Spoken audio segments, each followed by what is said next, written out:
Hello. I have no idea if this is gonna work. Fuck. Streaming's hard, man. I think we might be live. Let's find out.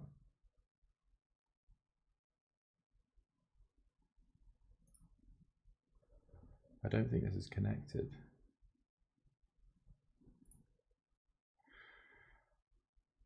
We'll find out in precisely 200 seconds whether we're live or not.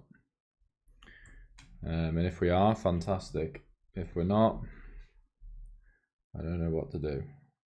In the meantime, let's get the link copied and pasted.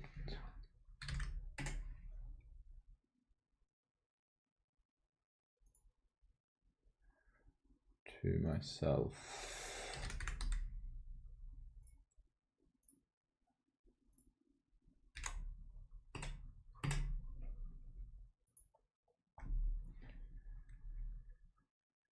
And then let's find out, eh?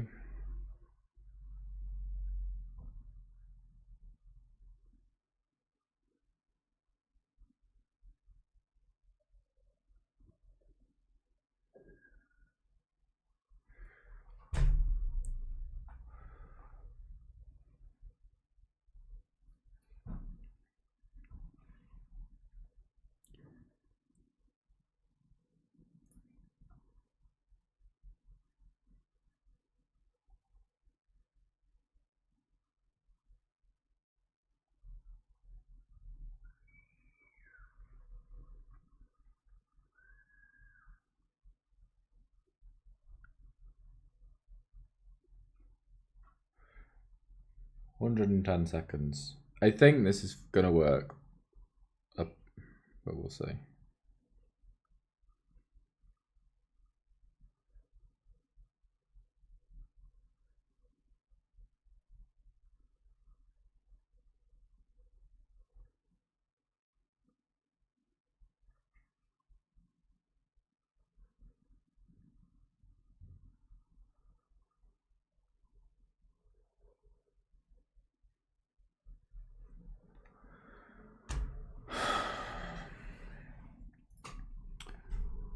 Sorry, like if you're just tuning in and you're just watching me like set up the stream. I don't know if this is what streamers actually do or not, but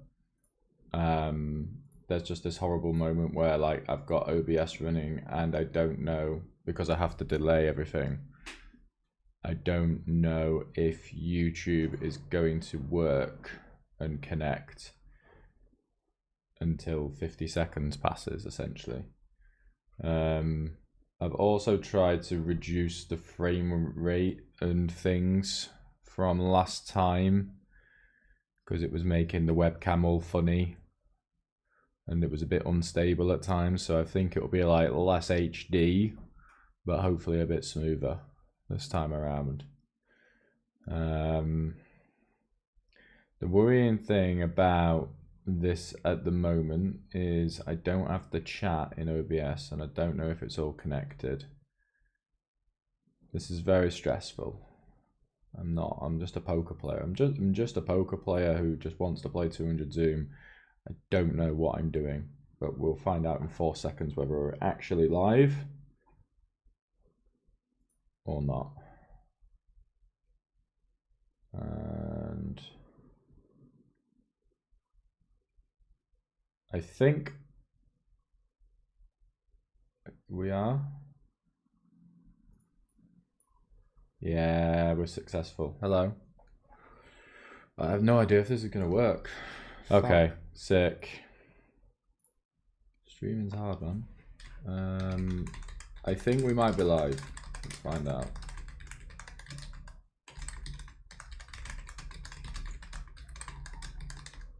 I don't think this is connected. Okay, we're live. We're fucking live. Right, we'll find out in precisely 200 seconds whether we're live or not. I'm gonna need, and if we are, fantastic. Chat. If we're not, there. I don't know what to do. Yeah, that'll work. Okay, 200 zoom. Don't know how long we'll run the stream for. Depends how tired I get. I'm usually like in bed by 10, so maybe we'll go for 3 hours. Maybe we won't. Oh, I don't like green.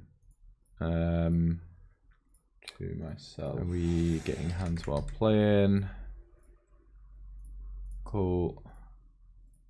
Let's move that out of the way. Do we have a replayer? Cool. And then let's find out, eh? All right. I think we're having it. Everything is good. Smashing. Okay. Right. Ladies and gents, welcome to the stream. Officially.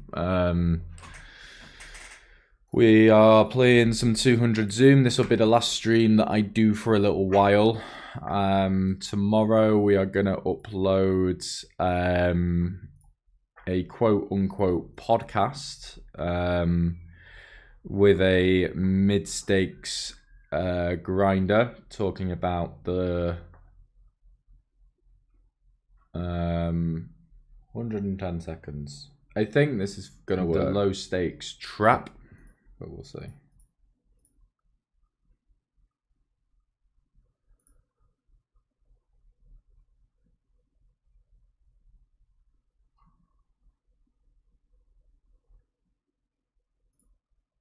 YouTube's just giving me a warning on the stream rate. This is just the worst, man. 7-4 will fold. Yeah, basically in OBS I reduced the bit rate. To try and make the stream more stable, but now I've just got like like if you're just tuning in and you're just watching me like set up the stream. I don't know if this recommended bit rate is like 6,000, but I don't think I've got the internet capable of running that. Where like I've got OBS running and I don't know because I have to delay everything. I'm just going to ignore it. I don't know. You guys can tell me in the chat if everything is crystal clear or if everything is fucked until 50 seconds passes. Essentially, I'm hoping it's not. I've also tried to so yeah, it's not. I say podcast. It's not really a podcast. It's just kind of a conversation. Because it was making the webcam all funny. Looking to have with fellow mistakes grinder talking about the like less HD, low stakes trap, how to get out of like 50 and L, 100 and L, and so on and so forth. Let's 3-bet King 7 versus some kind of semi-recreational, shall we? About this so that will be recorded tomorrow morning and should be out tomorrow morning, tomorrow afternoon, I would say. This is very stressful. 8-7 will call versus Joaquin. I'm just a poker player who just wants to play. You're beautiful, even in standard definition. Don't know what I'm doing. Thank you, Bertie. We'll find out in 4 seconds we're actually live. Yeah, I can't or not. I'm making a sacrifice here. Like the quality of this is going to be obviously standard definition rather than, I think, full scale HD. We are, but you know, I might flat here. Yeah, we're successful. No, I think we want to ISO the fish. I have no idea if this is going to work. This is okay. Solid. Sick. Streaming's hard, man. So yeah, I don't know. Do you know what? It just gives me like real anxiety doing this. Like not in terms of like videoing myself or anything like that. Just making sure that the quality of it is fine. Okay, snap call. We're live. Yeah, we're just gonna go and find out precisely 200 seconds whether we're live or not. I'm not gonna go too big actually on the turn because I kind of wanted to continue every ace. I'm kind of scared that if I go too big, I might start folding out his top pairs. Yeah, that'll work. I don't think that's necessarily true. Okay, 200 zoom. Don't know how long we'll run the stream. This guy's semi-recreational. In bed by 10. So by the looks of things, maybe we'll go for 3 hours. Everything's a gut shot here. Maybe we won't. Green. What do I fold out? Getting hands while playing. Not much. Cool. I'm gonna go check, fold, and if it goes check, then we'll bluff a replayer. It's gonna be okay here. Cool. And then let's so yeah, even if it's in standard definition, I mean, hopefully, I think we're having it. It's still okay in terms of the quality of it. And you can see the cards and shit like that. Fingers crossed, anyway. Okay. Right. Ladies and gents, Fingers welcome to the crossed. stream. So yeah, officially, last stream. we are playing some 200 Zoom. This will be the last stream that I do for a little while. Tomorrow we are going to upload. We're basically at the limit of the sign-ups. A quote-unquote podcast. But if you're nice, with a mid-stakes, add another one or two grinder, talking about the.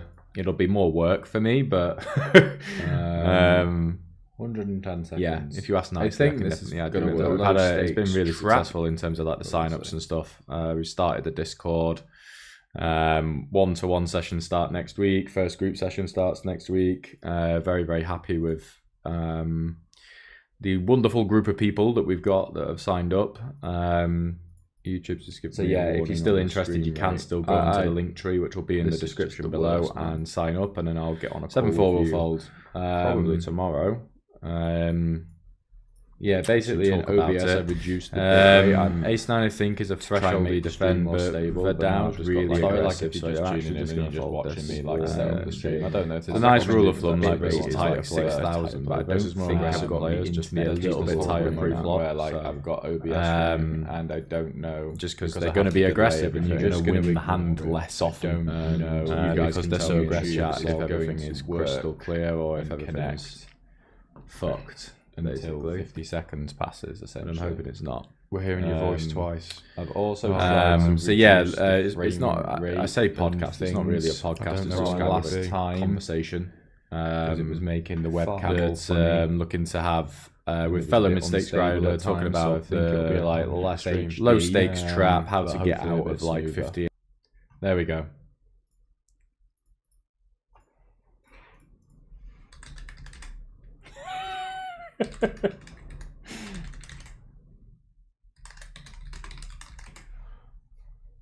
Right, yeah, muted myself now. How embarrassing.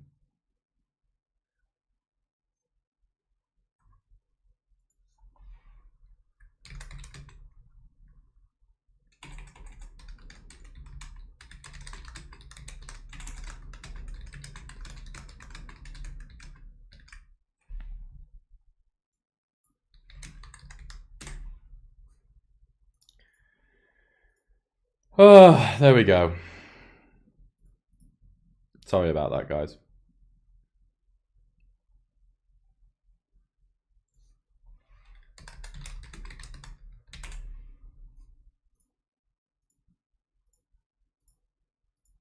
Yes.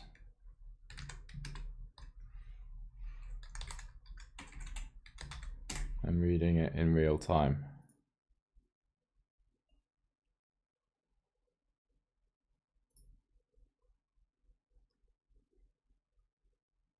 What's going on with this table? What is going on, like, overall?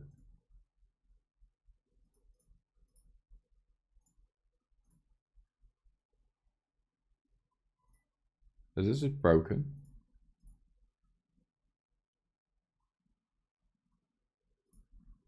Yeah, it seems like this table's broken, so I'm just going to add another one. Alright, we're back. Oh my god, like, it's stressful. How do people do this all the time? How do people stream all the time? This pool, by the way, looks pretty rubbish, but for the sake of the content, we'll go for it, eh?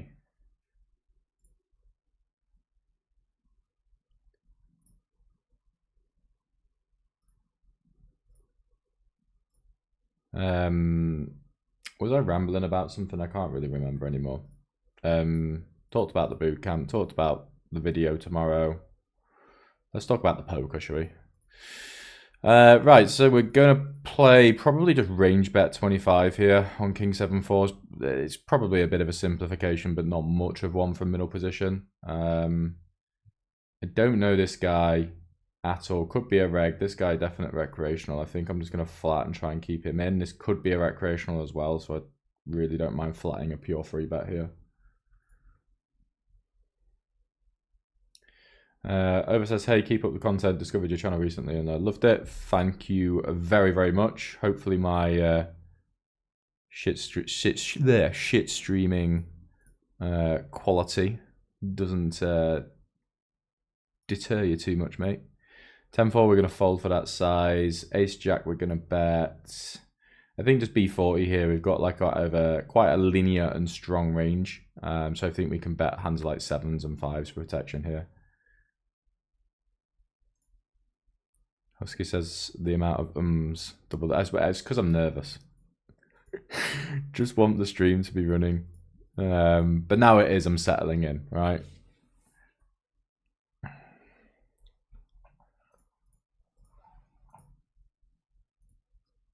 It's crazy though how reg heavy this is. Like every table is just regs.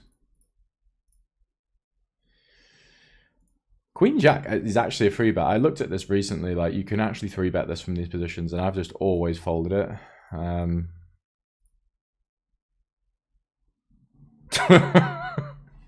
We're lucky we get to hear Poker Elmo twice here. Double the value. Yeah, apologies. Jacks, we're going to pure call. No 4-betting here. This is obviously not ideal when we get 3-bet from the big blind versus middle position.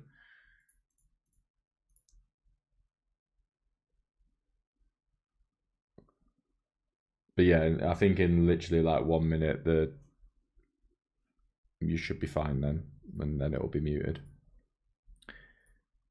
Ace-10 will fold, and pocket jacks we will click the call button once.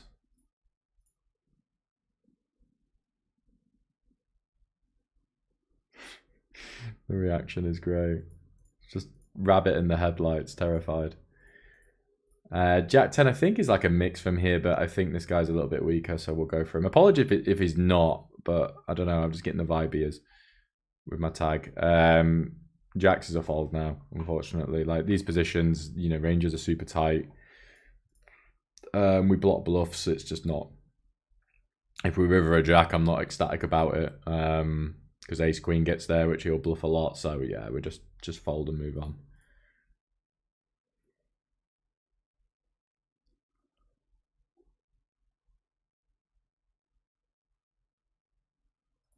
Tilt 3-bet your jack 6 suited for me. Now is working good. Good. Let's 3-bet versus the steed. Every time. I would definitely play some calls here versus normal regular. But I have the tag for a reason. He must have done something. But he doesn't look overly recreational. And he's from Brazil. And Brazil's usually reggae, but yeah. Ace-7 off, I think we fold. King 6. Yeah, I'm just playing raise only at 200 NL, so we'll just play opens. Sometimes I get that bug on stars and need to rejoin. Yeah, it happens sometimes. It's not the worst thing in the world. King 6 I'm actually going to check sometimes here, because I think I can check raise this. Or check call it. I think it's pretty good in every line. It's also great as a c-bet. Matthew says, thanks for doing this again, Simon. No problem. I actually enjoyed the last one. I don't know. I don't know if I'm going to run this one for like nearly 3 hours, just to see, as I say, how tired I am. We'll see. Jack 9. Again, I've got the aggressive tag on this guy, so I think I'm just going to be a bit of a nit and fold. Matthew says, I couldn't find GW Valitan's YouTube. Poker Flex is his YouTube. Let me can I link it? I might be able to do that. Hang on a minute.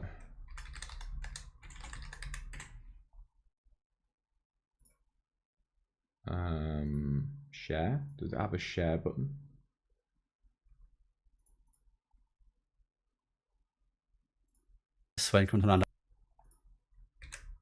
Gonna 3-bet the aces, obviously. There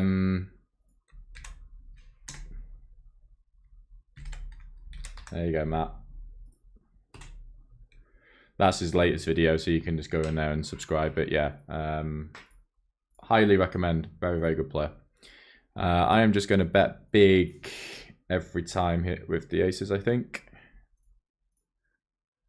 Could argue for check-in with a club, but I think without a club, we're just highly incentivized to start piling the money in nice and early.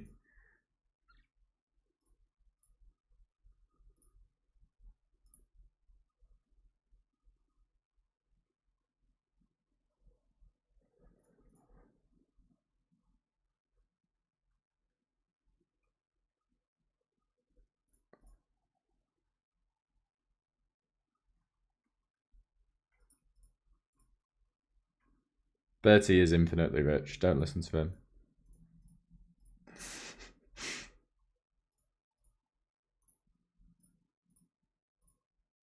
Tell you what, he is good at CrossFit. Always a great follow on Instagram where I get to see Bertie do the old what do you call them, muscle ups. It's pretty fucking impressive. Not gonna lie. I don't think I could do a pull up. Actually, that's a lie. I could rattle out 5 pull ups. I think without causing myself some damage. I'm getting into running at the minute. That's what I am doing. So I read the book Born to Run, which is a fantastic book. Basically, this journalist, to give you a bit of a synopsis, I'm just going to pure call this. And I'm going to limp call. Yeah, I'm going to throw in a check-in range here. Not this time.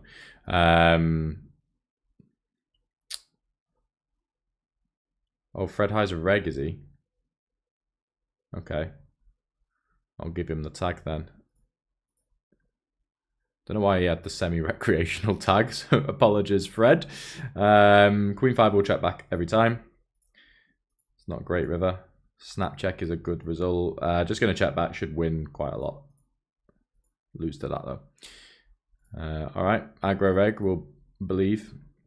Yeah, so Red Born to Run, basically this journalist wanted to get into running, kept getting injured, was in his 40s, and then kind of got like into like the ultra marathon sort of space and heard about these guys in Mexico, like this tribe in Mexico who were just fucking ridiculously fit, and would run all day long, like basically wearing sandals.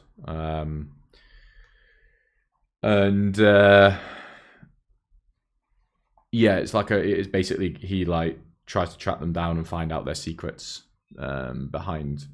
I actually think this is a pure bet. Behind running and why they're able to run so far, and it's just like a really, really like good story, really interesting book, and it's kind of inspired me. I say it's inspired me. I mean, I also signed up to run a marathon last year, and I have to start training for it. I'm going to 4-bet the King Jack here.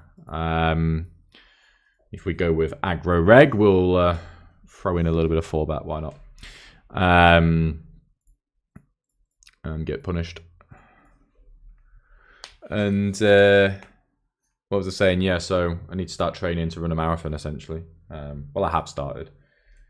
But I've also now, like, I'm into, like, I bought new running trainers that are 0 drop, which means they've got no heel, so you can run as you would run if you were running bare feet a little bit more, which is, you know, how we should be running, apparently.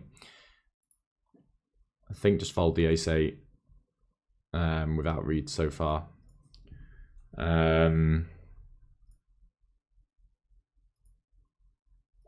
yeah, I've got like the Garmin watch, which is telling me like all of my running stats at the minute. So I'm like obsessed with my cadence and my ground contact time and my vertical oscillation. So I'm trying to improve all my running form and really get into it.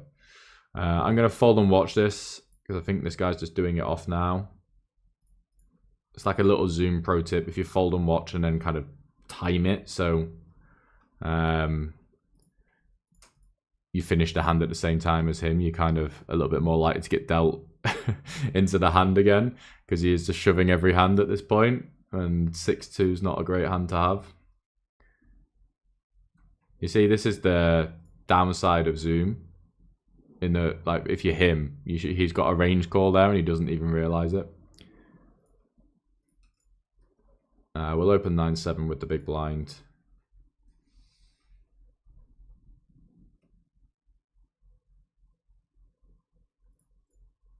We will, I think, just check call, King Jack.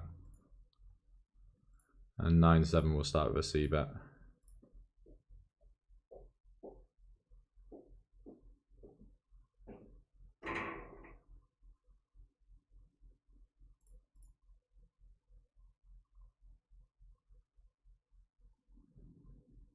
Jose said there's two Simons talking. What, is that still the case?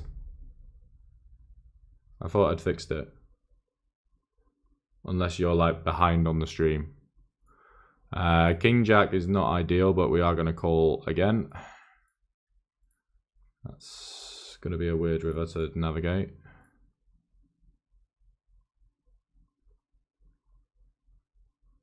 Oh, Fred High's the guy who got banned from ACR. He's always one of those guys, is he? I see.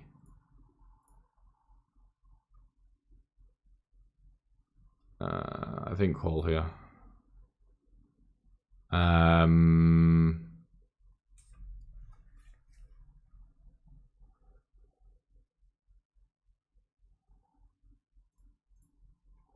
hope my time intel hasn't killed it here.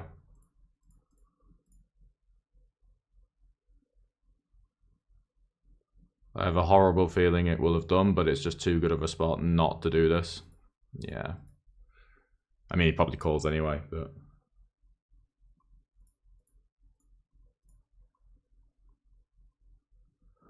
I was just trying to work out the size and so on the river. But like, you know, I just arrived with every Jack X of diamonds which wants to shove. I just worry that I might have tanked for too long there. But it's a great bluff, so I'm not going to lose any sleep over it.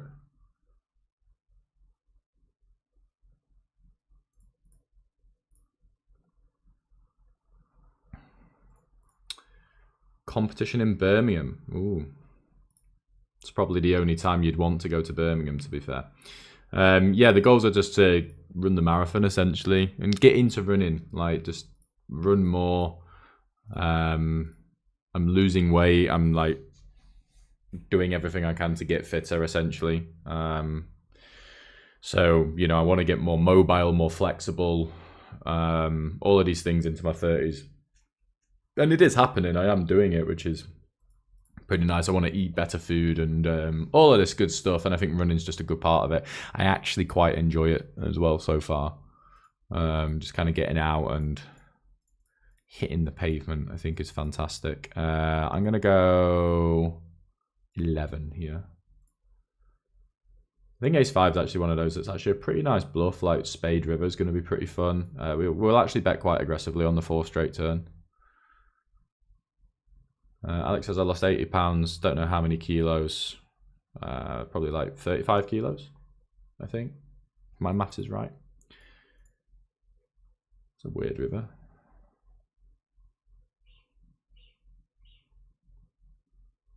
I don't think you have a queen that much, so I think we just bet here. Yeah, I think 150 is good. Running is amazing. The apps on the iPhone are pretty good. Used 0 to 5k runner initially and it helped a ton. Yeah, I mean, I've got the Garmin and it's the best thing in the world. It's the best investment I've ever made in a smartwatch. There it is. The Garmin Forerunner 255 was like 200 quid. It was honestly it's so cool when you just open up the app and you just see all of these like stats on your run. You know, not just pace, but as I say, your cadence and stuff like that. And I'm trying to really get the running form correct. I'm actually considering like going and doing one of those, like going and getting a coach for like an hour or something, just to get them to film me running and for them to tell me where I need to improve in terms of my running style. It's Nizar on ACR and you can read about what's happening on ACR on 2+2. Yeah, I kind of heard about it. I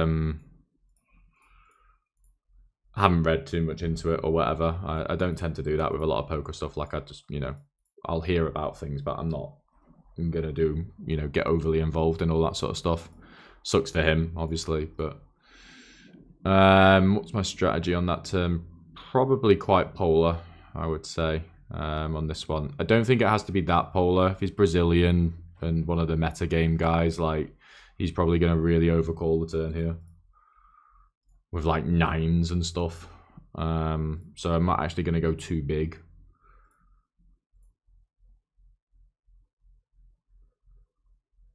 Dylan, hello mate. Mr. Cabbage Juice, fantastic name. Hello to you as well. Are you mixing any strength training where you're running? What's the current running regimen? I'm basically trying to do mobility stuff. So I'm doing a lot of like strength stuff with my legs and flexibility stuff with my legs. So I'm like, my hips are quite tight, so I'm trying to open them up. I'm trying to like strengthen my knees. So like wall sits and calf raises and stuff like that. Not really doing any kind of like upper body shit or anything like that. But a lot is focused on trying to become a better runner and also protect my body because I'm still like too heavy really to be running. I've kind of got the body of a rugby player basically. So we are changing that, but it's taking time. King Queen on the jack turn. Yeah, I think mainly just bomb it. 2E seems pretty fucking cool. I don't think we're going to jam that many rivers. So yeah, I guess you could call it, I mean, it is strength training, isn't it? I'm trying to strengthen my legs and a lot of stretching. I'm really trying hard to, open up all of these muscles and joints and stuff that have been neglected for too long. 10-8 could 4-bet if I wanted to. Probably not versus someone who's underdoing the 3-bets as this guy is. So I'd rather just fold against the big blind there.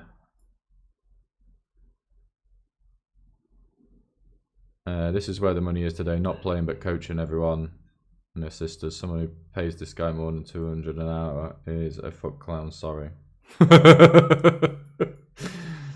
Fair enough. Yeah, I don't really know what to say to that. Nice to have you on the stream, mate. Say something nice next time. Shit me. We are going to check the King Queen. Red and sky blue, meaning sky blue is a little bit more of a passive reg. Red is a little bit more of an aggressive reg. Yellow is actually something in between.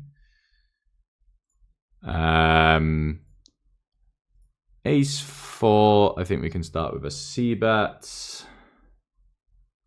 King Queen, I actually think I'm going to check again. I don't really fold out like any draws on the turn here, so I think I just prefer checking, getting the safe river and then getting some value.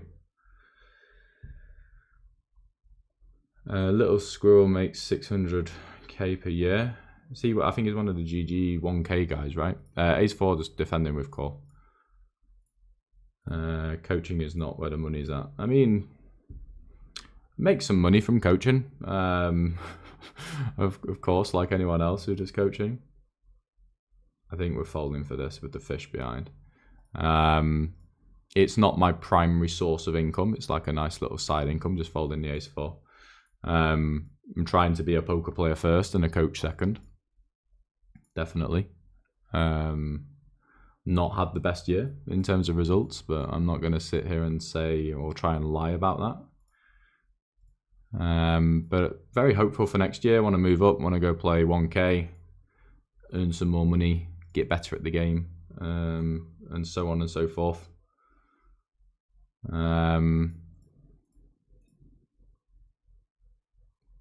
It's one of those, really, with like playing poker for a living and stuff like that, especially myself, when I play 500 NL as my main game, I'm not going to sit here and pretend that I know it all, because I don't. I just know slightly more than the guys who play 50 NL and so on, so it's all relative. Definitely not the finished article, and I'm looking to improve. Would be a very diplomatic way of saying it, but threes will aggressive, but don't think we're going to pure fold. We'll just call some of the time. That is one of those times. You're implying that 200 NL is unbeatable on the line. online. You seem like a fun person. Yeah, I mean, sure. A lot more money in coaching than playing for pretty much anyone unless your name is Davy Jones or Linus.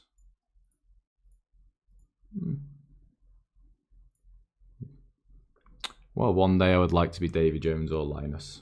I mean, yeah. Share your experience. Is it Daniel or is it Daniel? I don't really know if you've kind of misspelt your own name or not, but feel free to share your poker credentials, mate. Tell us what stakes you play.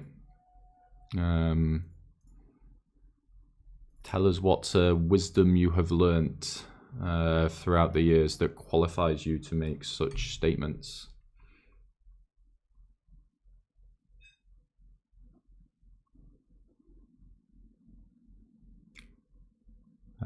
Ace 10, I mean, again, just going to be tight and overfold. We're going to call the King 6 here.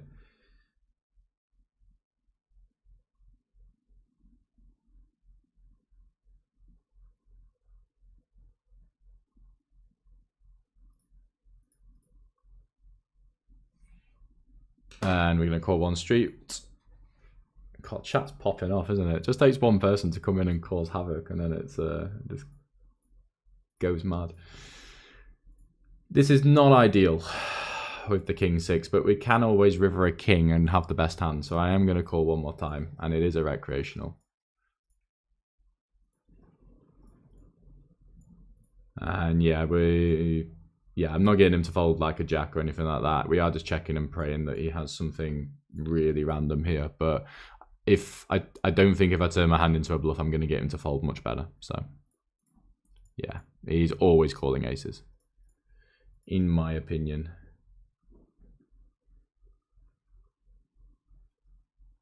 I play anything about 200 plus 1k depending on what he's running. Well, if you play in those games, then why would you say that coaching is where the money is? I mean, are you coaching or what?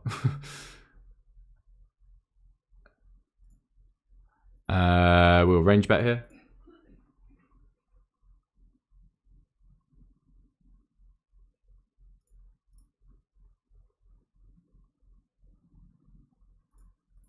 Poker Elmo is better technically than Squirrel. I mean, to be fair, I don't really know who Little Squirrel is, so other than I think he plays 1k on GG.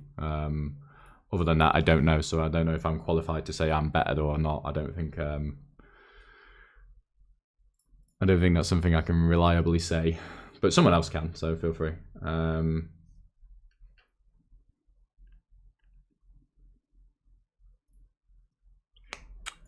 So we get check raised here by aggro guy, and he checks the turn. I could check and keep in clubs, which I think is actually quite nice here. I think he should like check raise, check some club hands, and then check fold. I'm just shrugging and calling here. This is like really not love your life kind of territory, but I think it's. I actually don't know what he has here, but shrug and pay him. Okay. Interesting on the timing there. I think we're going to check raise ace-7. Cal2C in the chat. Hello, mate. Regular streams ahead? No. Maybe in the new year we'll do a couple more. Kind of just experimenting with it. I've always wanted to dabble and kind of like try it out. And they enjoyed the last one I did the other night, so here we are.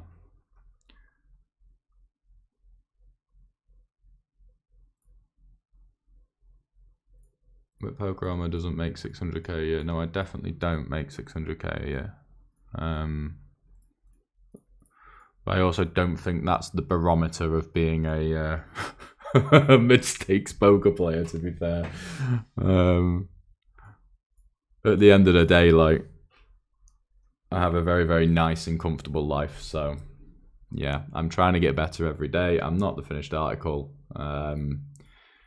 one day I would like to get to high stakes, and I'm going to keep working at that and trying to improve. But in the meantime, I'm also going to try and coach people for some extra income, and because I enjoy it, and because I want to pay tax, who play 25 NL, 50 NL, 100 NL, to help them get better, which I think I'm qualified to do. So that's a fun flop. We will end the debate there. Ace Jack on the turn, I think we dominate a lot of bluffs here. It's not an ideal situation to get barreled here because I think it's generally going to be under bluffed a bit, but I think we dominate bluffs enough, like natural bluffs and stuff, enough for us to call the turn here. Probably do need a raise in range here, annoyingly. Don't really want to, but we'll raise 25% of the time. Why not? It's not the best turn. And should be a pretty comfortable river fold on that run out.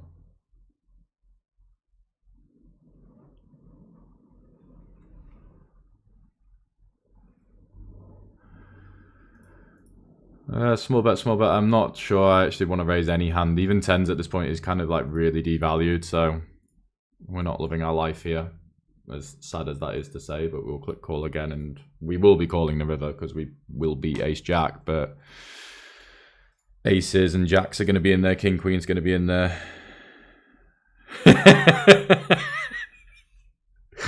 My missus has just texted me saying I'm going to find Daniel and chop up his penis, so there you go, mate, you're on the watch list now. Easy jam for value when he checks. Hope to be ace king, ace queen, which should be in there quite a lot, I think. Kings and queens as well for the ambitious call.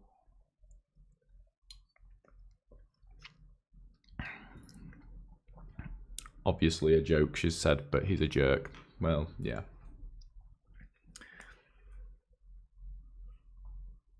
It is what it is. King 8 will just be folding here.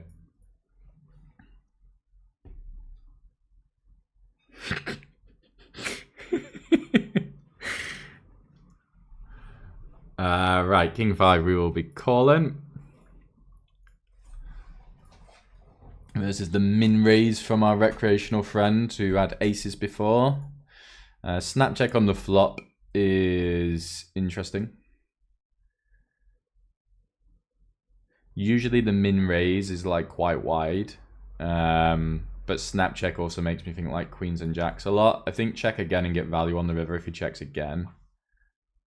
Yeah, and he's never folding queens and jacks. We chop now. Do we? Yeah, we chop with king queen, right? I think. I can't even work that out, but I'm going to value bet anyway.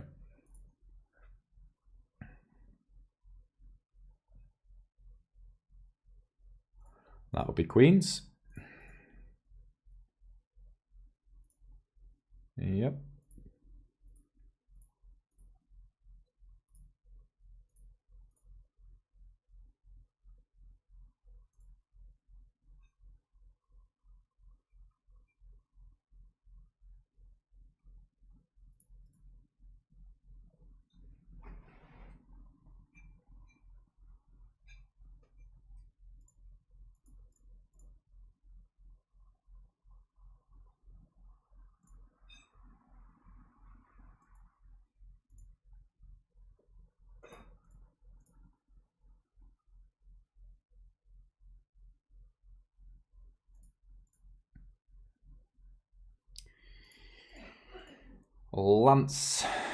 Lancelot Lefebvre, I think is how I would pronounce the last name there. Good luck, good luck. Thank you very much, my friend. Can I open jack 4? This guy's 3-bet a lot so far, so I'm going to fold this, even though it's probably okay to open there. Ace 9 is one of those. I think it's actually quite a nice checking hand, really often. Blind on blind, this is not going to be like a high frequency c-bet either.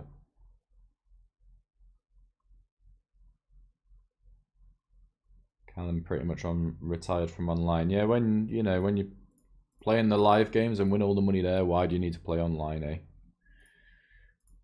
That's actually really close with ace-9 here.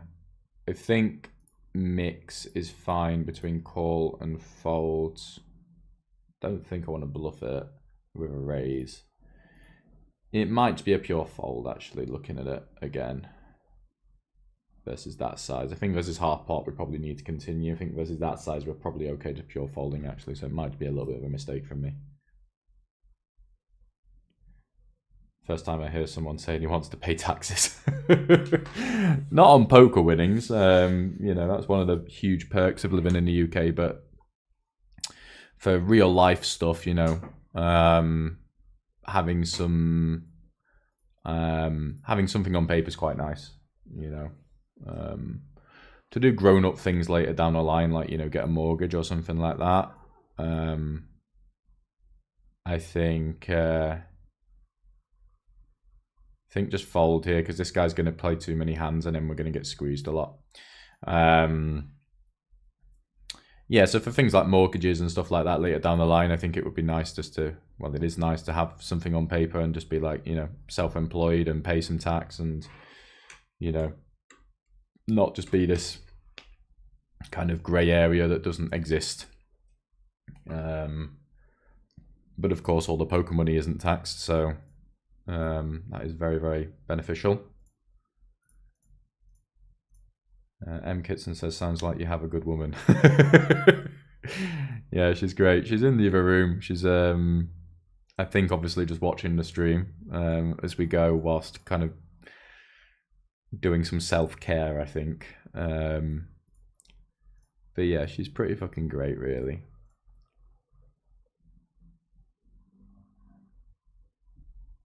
Get a voice call on stream, please. No, she's too shy. She won't come in. I tried to do this last time. And she wasn't having it. So she'll remain anonymous for now. Well, not anonymous. You can just go to my personal Instagram and it's all pictures of her, funnily enough. But yes, we're very happy. It's great. It's fucking pissing it down outside, by the way. UK weather is living up to UK weather. So ace-3-2 two tones, probably something approaching a range check, actually. Really not a fantastic board. Opponents like got 4-5 when we don't, 3s and 2s when we don't, and so on, which is really not ideal. An ace-high board, you're rarely range betting anyway, like overall.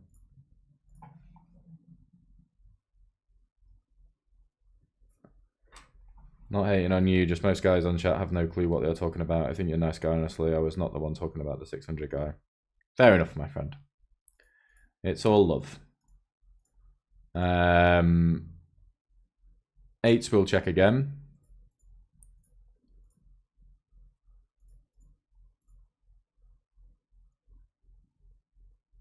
Do I want to bluff now? So I think I want to do like a lot of B40. Like for like ace-5 and stuff. I'm pretty low in my range. Yeah, I'm going to go for this. This is probably a little bit overdoing it. I probably want a heart or something, in theory, but I think if we can fold like him off Jack-10, Queen-Jack, something like that, we're probably doing okay. I was just being honest, these days for more guys coaching is where the money is. Massive CFP, end of history. Sorry, Poker Elmo's mum. Honestly, think you have a great. It's just not my mum. My mum doesn't know how to get onto YouTube. But hi, mum, if you're watching. But I mean, yeah, people do make a lot of money with the CFPs. I do know that for a fact. It's a very, very good business model if you can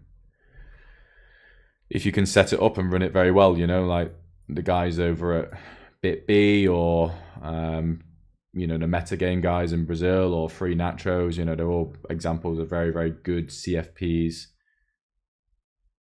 I'm going to check here and then call a lot, actually. I think it's probably... No, actually, I'm going to see that small, get him to call his draws, and I'm going to check the turn and call the river. But yeah, the guys who, you know, run the CFPs, they're, of course, making an awful lot of money. But, I mean, you know, if you do make it to high stakes, you're also going to make a lot of money as well. But, you know, just little old me personally, like, yeah, most of my money comes from playing rather than coaching, as it stands, because I don't have a CFP. I mean, snap half pot's really not ideal, but obviously just calling on the king. I don't think we can raise, it's a bit too thin. Yeah, that's annoying. Yeah, nothing really to be done there. Would rather, honestly, just the offsuit 2. And I would have been calling anyway.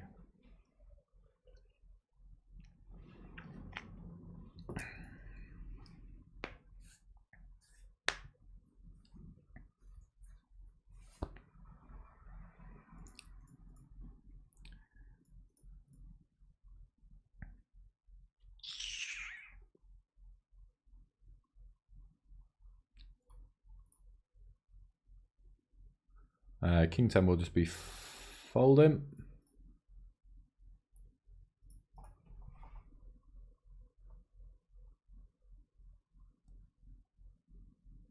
Ow.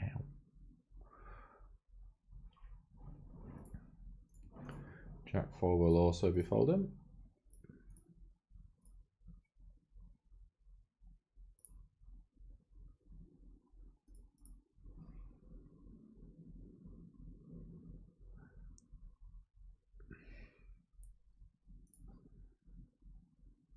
Yeah, 5-2 we're folding. This guy is like the most aggressive man in the history of poker.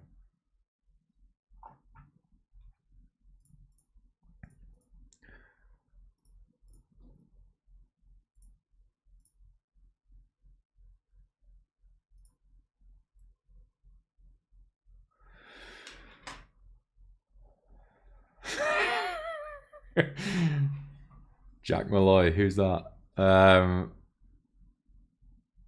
Someone get a fresh haircut for the live stream. Absolutely, mate.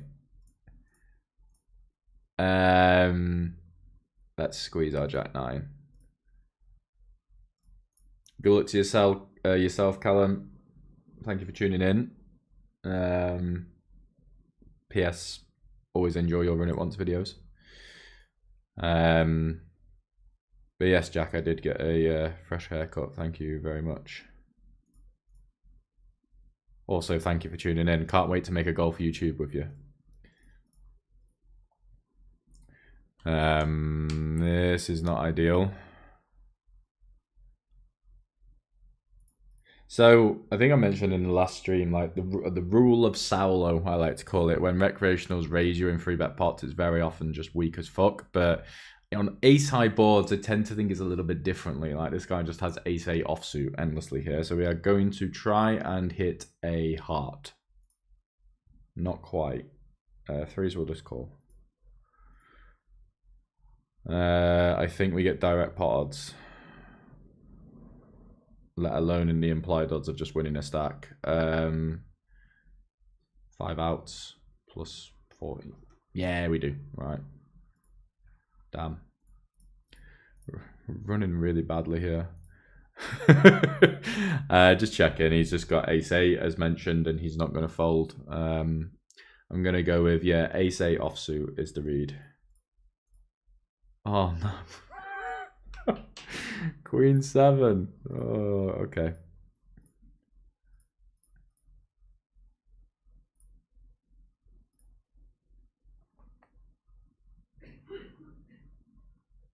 Jack 10 will fold. Running very poorly so far. Results not great so far. Yeah, I mean, again, the rule of Saulo pays off, right? It's just never anything good. Shame about the run out. But I also, as I say, like, just when a recreational has just invested, like, pretty much all of their stack here, they're not folding for an extra 32 big blinds with any 2. So there's no point in bluffing there, unfortunately. Where was 9? 9 would have been clean, wouldn't it?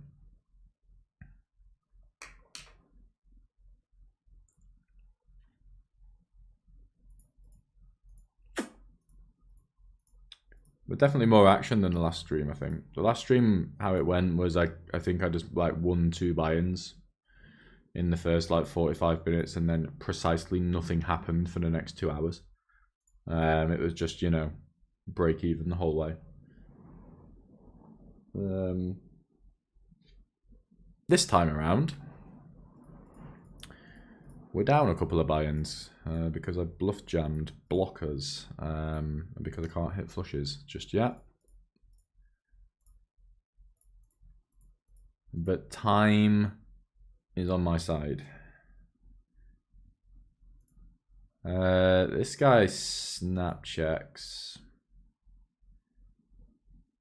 Yeah, I think I'm gonna go for him here. The snap check, I think, is just like Queen X, like endlessly here. Queen X, 9X, really natural stuff. Not many flushes, and I think I could be about to do something very stupid, but I think I'm just going to start firing this off, especially on this kind of turn. It's not the prettiest bluff candidate at this point, but we're gonna go. I'm confused but happy we've all made peace. Yeah, I mean, you and me both.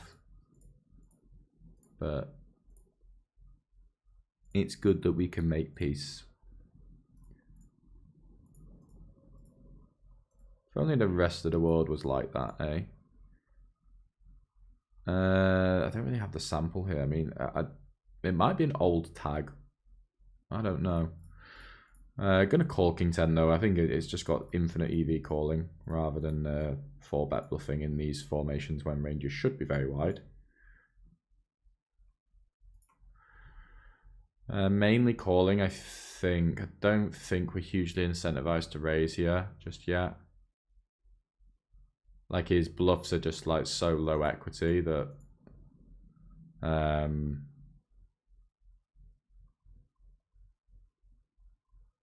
yeah, I'm just gonna let him blast here. So at this point there'll be like ace 3, ace 2, ace 4, maybe like the random jack 8 off with a spade and stuff. That's gonna fire, but yeah, we're kind of just shutting our eyes and clicking call a couple of times here. It's a really annoying river as well. Yeah, it's one of those rivers where like I think he just rivers a queen a lot and checks. Snap give up with jack 9's interesting. I mean, he's Brazilian. That again feels like really MDA. Not that it's a bad barrel or anything like that, but the more the snap give up. It's just kind of like going into the line, they overfold flop and turn, but they're not going to overfold the river on that river, so I'm just going to snap give up. Because if I was going to bomb jack 9 on the flop and the turn, if I got a queen river, I would probably follow through. Or at least consider following through. We are going to be raising it up with the queen jack. So this, you know, get that river and snap check just feels kind of like really sort of MDA-esque. 8-5 open just because of the recreational. We'll get this in versus this guy. If you 3-bets. Not my favorite turn in the world. The Queen 7 got hurt a lot. No, it doesn't. It doesn't. It's one of those things. Still getting it in. Though I might genuinely consider fold if he jams here. I mean, consider. I don't know if I would or not, but I would definitely mull it over. But no, do you know what? Like the Queen 7 stuff, that doesn't really, you know, recreationals doing recreational things just does not tilt me in the slightest, to be fair.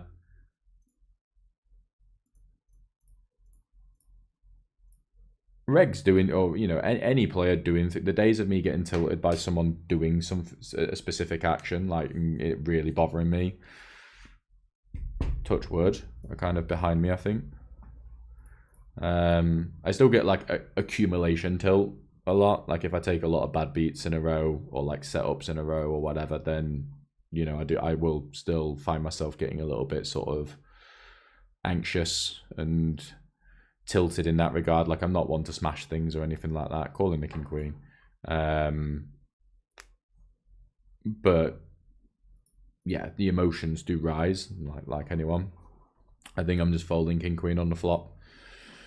This guy looks quite tight, you know, recreational, but like quick big bet on this kind of board. Big blind 3-bet, probably quite strong. I think just overfold here. And 10-6 below. Ooh.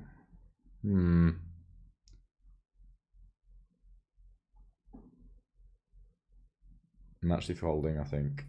He just gets it in, and I don't really know where 10-6 lies on that scale, having not played with him yet, or not noticed anything yet. Gerackle meat is different gravy. Yeah, he's thinks about the game in a different way, I think, to a lot of us mere mortals.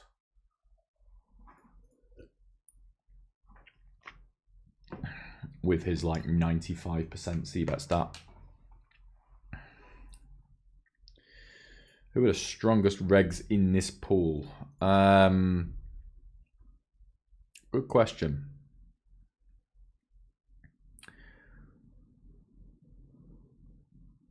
Very good question.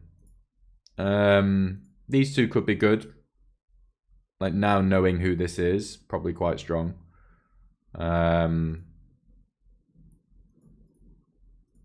Snap check, ace turn. I think he's going to check a lot. I actually think I'm going to pure bet this rather than try and go for some kind of check raise here. Who do I think in this pool? Let me bring up the pool on the other screen. Power rankings. Who's really good? I think Verdao is very good, to be fair. I think he's been quite tough to play from my experience with him. Who else? I see Gonzalo Fogg in the pool. He's okay. I think he's all right. Other than that, I mean, not that not that the regs and like these guys, for example, not that these guys are bad players or anything like that at all. But I don't look at most of them and think, oh yeah, they're a crusher, or they're really strong. As I say, a lot of them not so much. As I say, that's not to say that they're bad players. It's more to say that maybe I don't have a lot of experience with them. As I say, this isn't my main game. But yeah, I think that's the best way of quantifying it. Jack 8 probably can free bet a bit. Go on then, we'll go for it.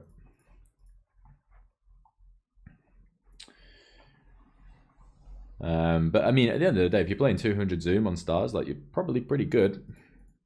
Like overall, if you are a reg, like you're probably not the worst. But yeah, no one really stands out as like would strike.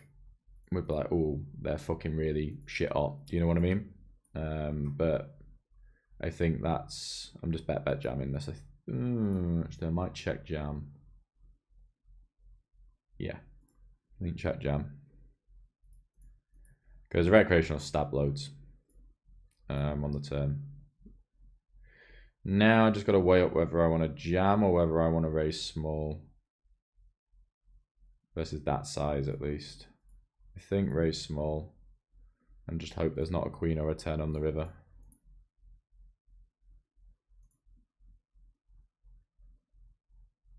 I just kind of want him to click call with ace 10 again, essentially. King, queen, that kind of jazz.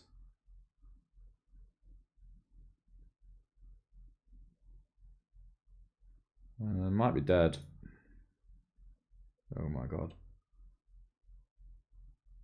Oh god. Definitely not running well, are we?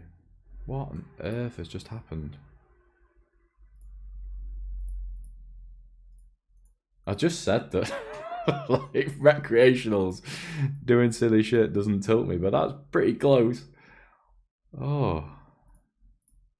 Okay, nice hand. King 9 we will probably check more than bet, but I think stabbing's probably okay with a open-ender.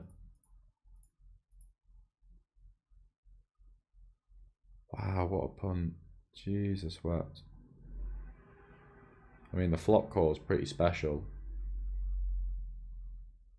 I just fold the flop versus him as well with King Queen. I would not do that again if I had my time. Yeah, I mean, lots of very spicy recreationals in the pool. This is a pretty weird spot. Because I beat bluffs.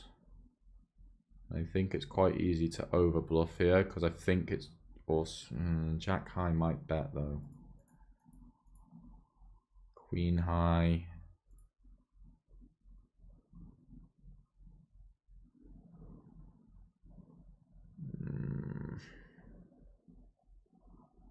Actually, yeah, I think it's a fold.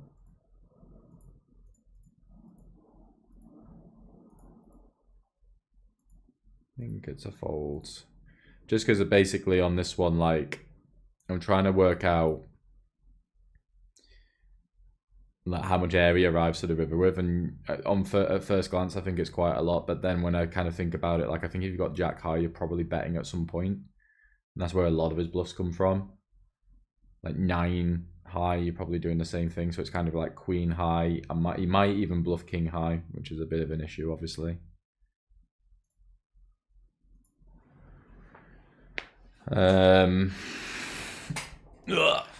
Queen 8. I think just go really small and just play with this guy. I think we can just justify this pretty comfortably, actually, the small c-bet.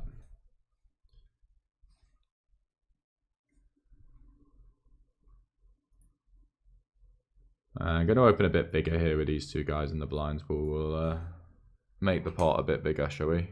Just going to fold now. I'm going to watch this one just to see what ruffling off we see here. Going to start with a small c-bet here. I kind of just want to thin the field a little bit if I possibly can. Just get one fold at least and then go heads up. Or turn trips and play for the lot. So we're just going to pot it. Like no one, it might even go bigger to be fair. No one's folding a spade, no one's folding an ace.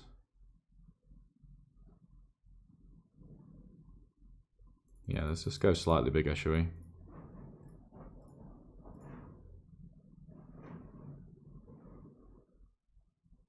Shame.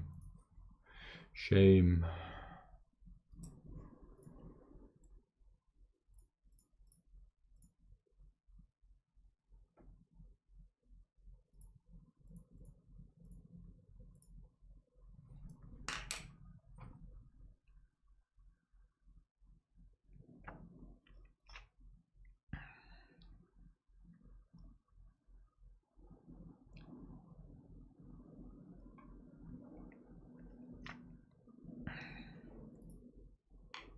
Threes will call because of the big blind.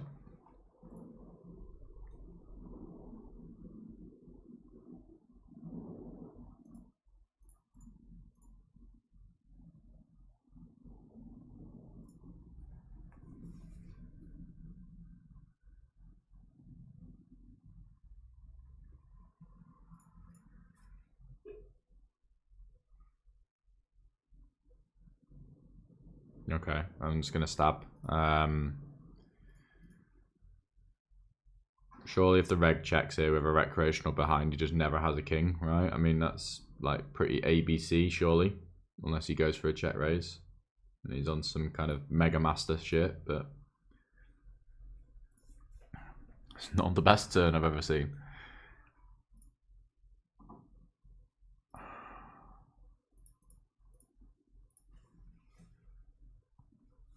He's got queens like really pure. I think I'm actually tapping the table and giving up on that river.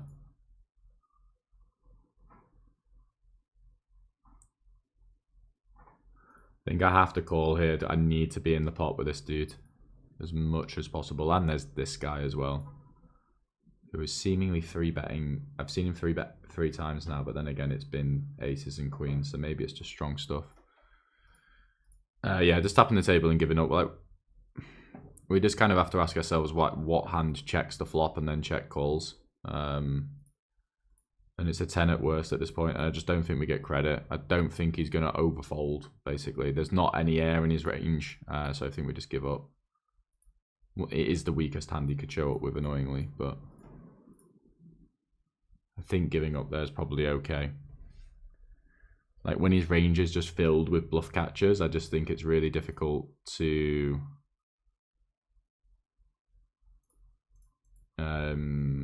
it's really difficult to get an overfold, essentially, which is, I think, what we need to get there in general. That's just not, what am I trying to say? I think he's going to overcall. It's not that we're trying to get an overfold. It's that, you know, even if he defends at the equilibrium, we have a pretty clear bluff, but I think he's just going to overcall is the vibe, because he's from Brazil and he's just got a range filled with bluff catchers, essentially.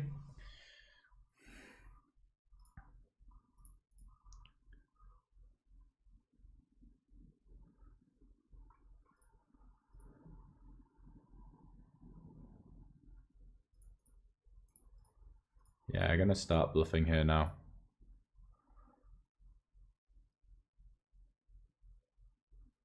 Snapjack's going to be weak. And yeah, neither guy has many good flushes here.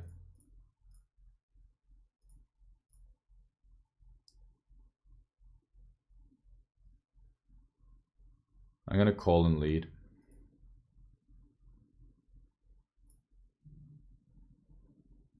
No, I'm not. What the fuck is happening here? I don't believe either of them. I really don't. King Queen can mix between bet and check. I think it's pretty good in both lines. I really don't believe...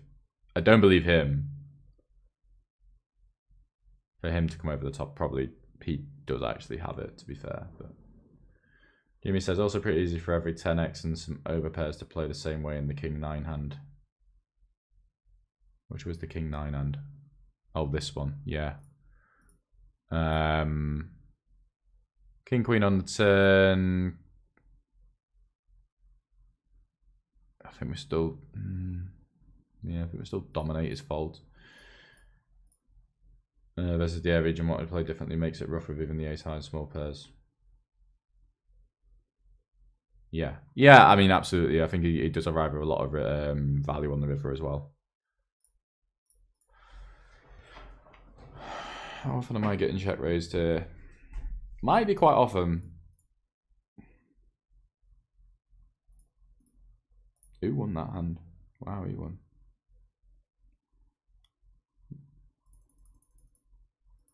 Yeah, they were both at it, weren't they? Let's face it. They were both fucking at it. I'm going to 3-bet this guy because we want to play pots with him. Mr. 10-6. Jesus fucking Christ.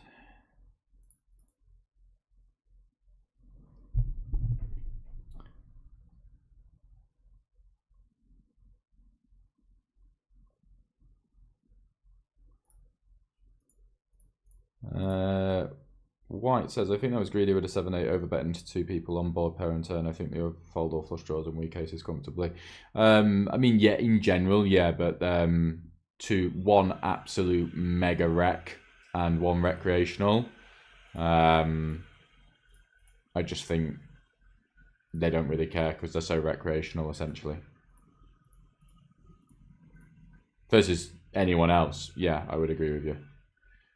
Queen 7 definitely want to play some checks on this sort of turn. I think we'd probably go like a middling sort of size here.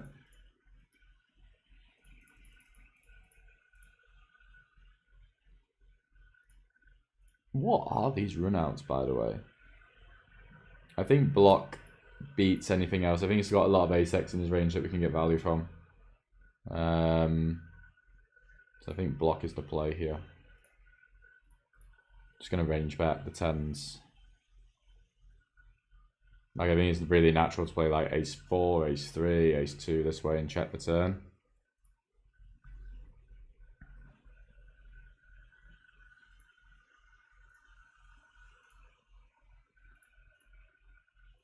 But yeah, Mr. White in general, like, don't mind being just greedy and front loady versus recreationals.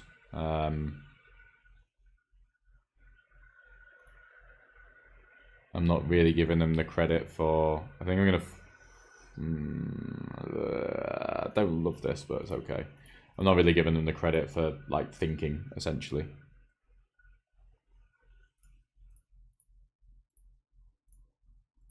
I think they're very much on level 1 or worse.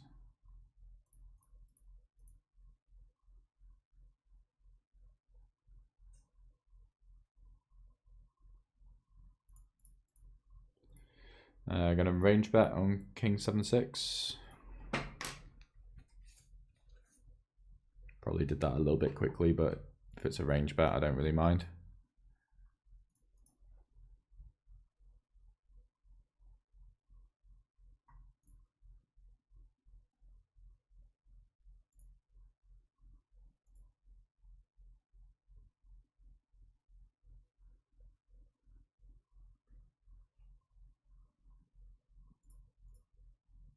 King 5 will get in the mix again and just want to be in there with this guy, definitely. This is where I wish it was a reg table, because there would be so many fun things I would be doing just to be in the hand with him. If it was a reg table, there'd be limps going on, there'd be all sorts of weird and wonderful fun.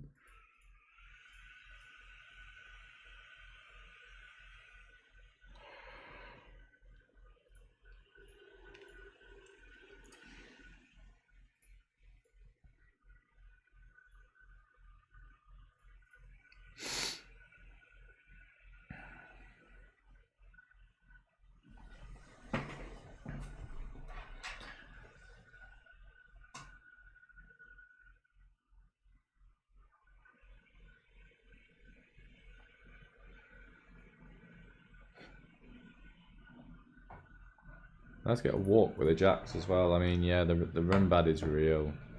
Dear me. I can't complain. It feels like every time I turn on, like, to record, like for YouTube, I do run really well. So it's probably due a little bit of a session where we get blasted on the old YouTube streets.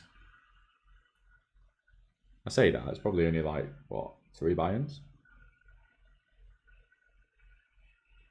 Maybe less. Nah, it's easy 3 buy-ins, isn't it? I've been stacked twice. Ace 10, yeah, mixed frequency, I think, unless he's doing... he's 4-betting a lot, will go away.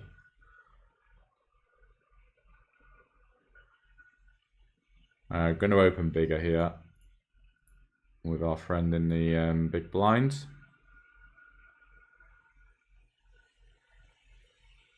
Yeah, I think we're going to stab now. Hi people on streaming. They say hi. Calling the A7, going to flop a flush. I'm going to have to river one.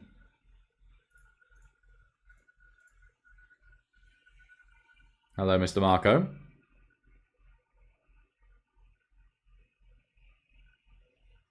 Yeah, going to call the flop with A7. Would be folding in theory, of course, but visualizing good things happening.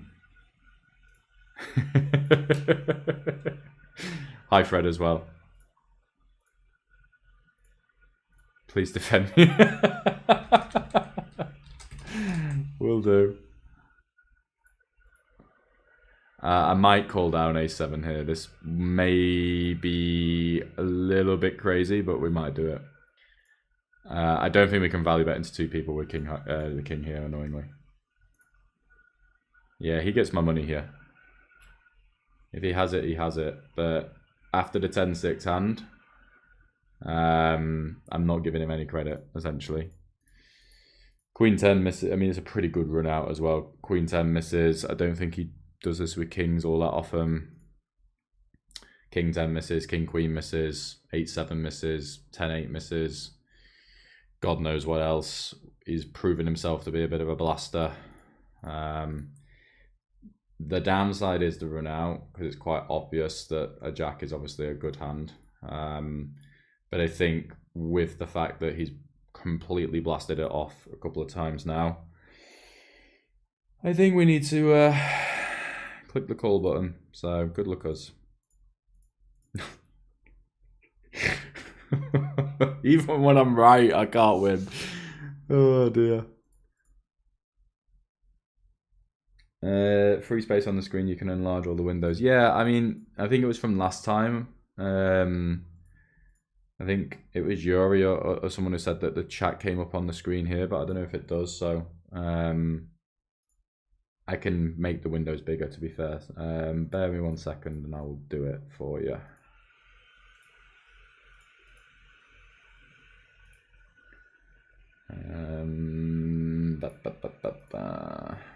Just gonna fall to that. Edit layout.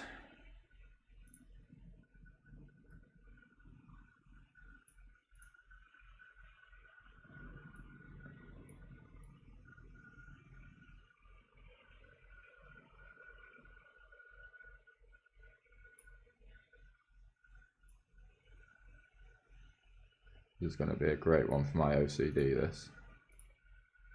That's close enough, isn't it? Alright. Save changes. Let me know how that looks.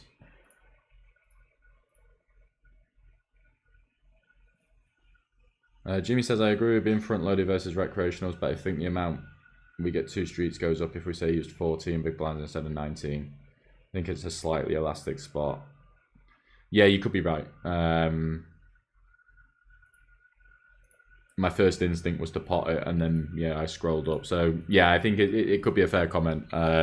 Genuinely, like could genuinely be a bit greedy. Maybe pot would be better. Difficult to know, obviously, but very much a valid argument, I would say. Ace-9 will sold.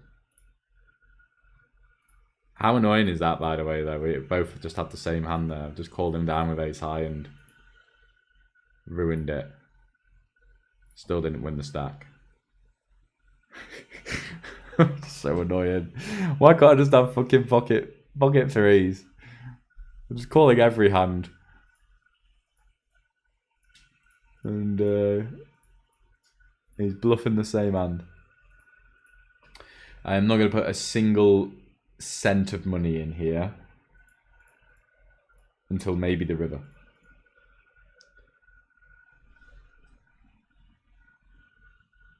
Yeah, I mean, sure. If we've got the nut low, we'll bluff it. We'll bluff him off king eye. Why not?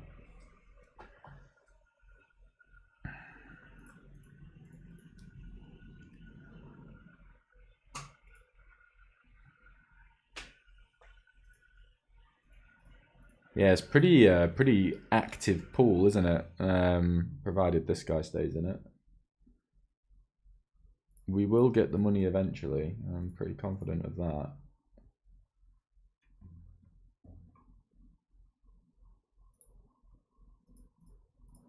Again, it's just this is the upside of reg tables, man. Because I could just play every hand with him, and I would get his money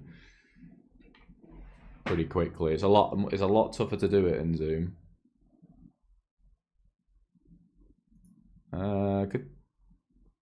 In these positions, I think just range bet is okay. But in these positions, probably polarizing.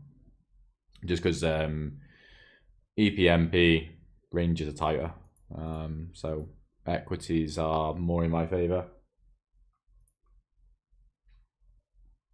I said that you open 3.5 big blinds from button when rec is in the big blind. Do you think you can open 3.5 big blinds from other positions when the rec is in the big blind? Yes, absolutely.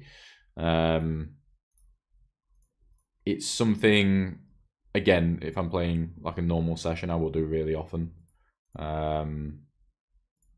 Sometimes I forget and make it 2.2 as my default. But yes, we can do it really often. I think I'm just going to check raise my like really wide versus Girackle me and his 100% c-bet stat. But yes, you absolutely can. It's better from the later positions because obviously you have less people to get through. The risk of being 3-bet is obviously lessened.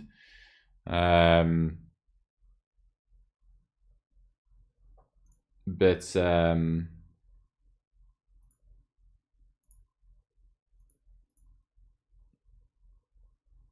yes, you absolutely can. As a Queen Jack, I'm checking the turn because again, like it's just the kind of character he is. He's just going to stab the turn, and I know he's going to go after him again with a check raise. When he checks back, we could we have a hand that we could stack off with. Where's my EV? Check raise, overbet, block and get him to raise. I like that actually because I think he's just got like a lot of Jack 10. He's got a lot of like pretty raise candidates, and he is the type. So we're gonna bet 3-bet him here. Probably not bet 3-bet all in, but bet 3-bet big.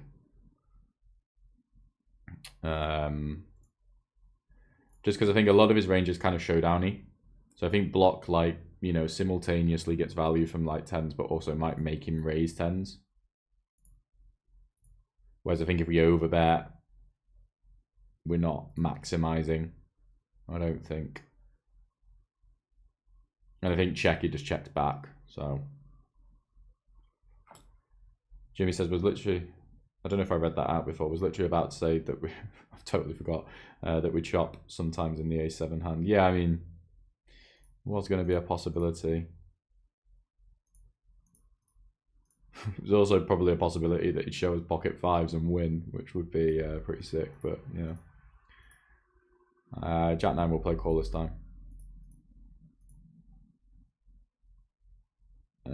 With 3.5x, definitely if the regs don't respond correctly, love 3.5x cutoff button with config of 1-2 regs and a recreational big blind. Yeah, I agree. I think it's fantastic. Raphael says hilarious hand the A7 hand. Yeah. Who played it better, me or him? Is my call better than his jam? Who knows?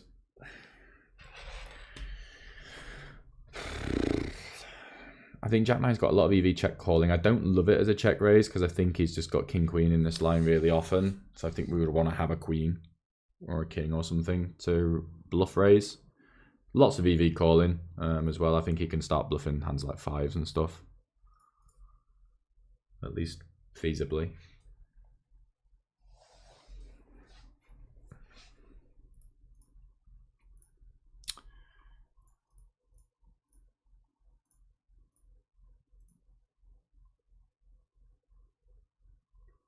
Yeah, I'm just imagining really greedy, to be honest.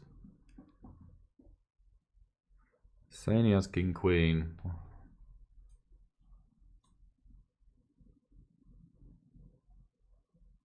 Fives makes sense. I mean, this is the thing. I think a lot of his like queen 6 and king 6 kind of hands are going to see bet the flop a lot.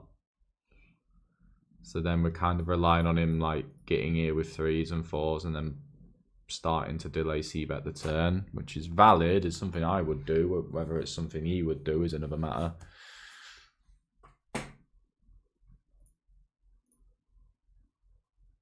Yeah, I just think the way people construct the ranges here probably means underbluffed, even though he's repping quite thin. It's pretty close, that one.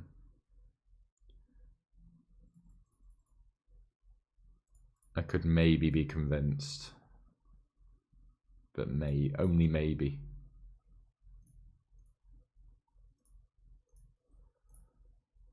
We actually have a jam sometimes here, don't we? Kind of an unknown sort of dude. Well, if we roll a green number, we'll jam. Okay, and it goes. Good luck. Yep.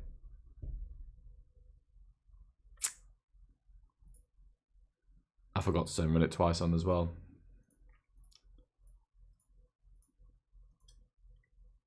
Yeah, this is pretty bleak. Eights we're going to call.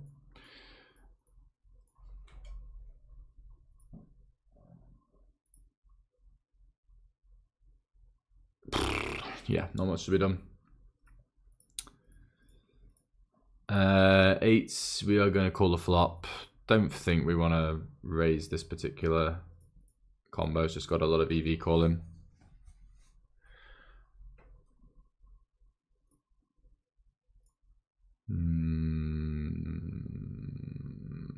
Leaning towards bet actually here. I think like for a B40, I think we get folds from better and we get called by worse here. So I think this is actually quite a nice sort of mergy thing.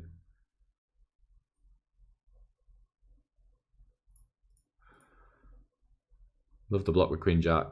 I think this was the best option versus the profile. Yeah, I agree. It's a good. I agree. Just patting myself on the back, but I think it's when he checks the turn, we just got to consider what kind of hands are in his range. I don't think he's got a lot of air hands that are just going to reopen on the river, because also with the formations, like his range should be on the stronger end. And I think we've got a hand that, as I say, can bet 3-bet. So like just B150 or something like that, I don't think gets the maximum. And as I say, I think if we check, he just checks back a lot. I actually think ace queen is like pure value here. Not that betting that much on this kind of board, but he's not folding any ace high, and I think he has to continue a lot of queen high as well. Turn, I think it's now a bit thin. I think we've got a pretty nice check calling hand.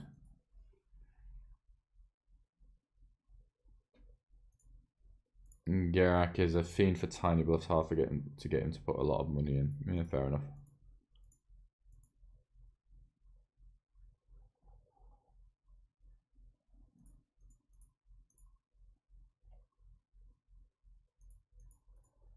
Yeah, we got half pot, which I think is a pretty fine size. I think you can just bet every pair for this. Not folding. Do we ever want to raise him? Nah, other stuff to raise. This is just pretty showdowny. Don't think we want to be leading a king. It's pretty alright river overall.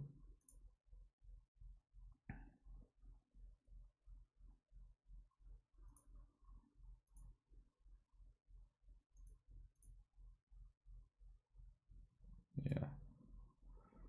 Kind of one of those where I expect him to give up a lot of his bluffs, to be fair. Jack 10. Yeah, seems okay. Seems okay. Has that wedding guy gone from the pool? Yeah. Oh, it's low morale, low energy, isn't it? Oh, I'd like to win a stack now. I think it's time. I think this is a good one though, isn't it? Like for you guys to see, just like, because there definitely is, I don't know what the right term is for it, but there definitely is some like bias, isn't there, with like, I guess social media bias or YouTube bias, where, like the play and explains that you see a lot of the time are naturally ones where people run a little bit better. I would say, like, nobody really wants to upload a play and explain where you just get fucking blasted for 5 buy-ins, which you can definitely understand, because it doesn't feel good. So it's one of those that you, as I say, you don't really see it, very often, but it is the reality of being a poker player. So whilst I am getting blasted for many buy-ins, at least it's only 200 an L, but it still hurts. I think it's good for you guys to see at the end of the day, especially with my YouTube run good. Although I am just one of them that does just hit record, and has just run very well in terms of the videos I've uploaded. I'm not really cherry picking the Play and Explains too hard, but yeah, I think it's a good good little exercise.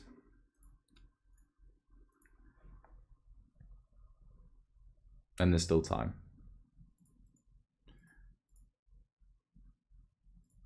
Still time for it all to turn around.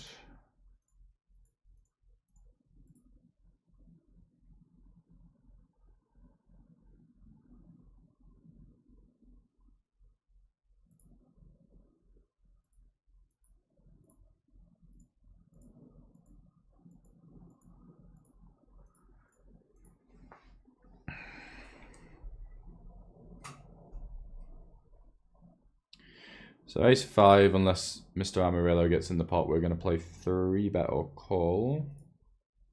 That's going to be a call. Oh, do I want to squeeze? I mean, yeah. Now I can just fold out Fred really easily, and he just folds his range, I think. So why not?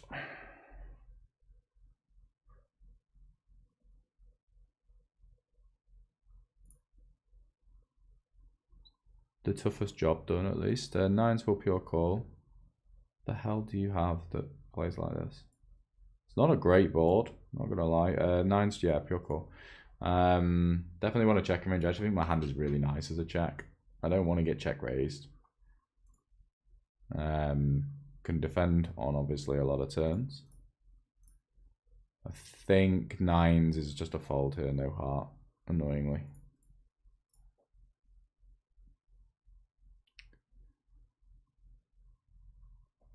What is his range? I mean, I think you can still have 2 broadways and stuff. We don't need to work very hard to fold out that or some like ace 10 suited and stuff. So I think we're just going to go small.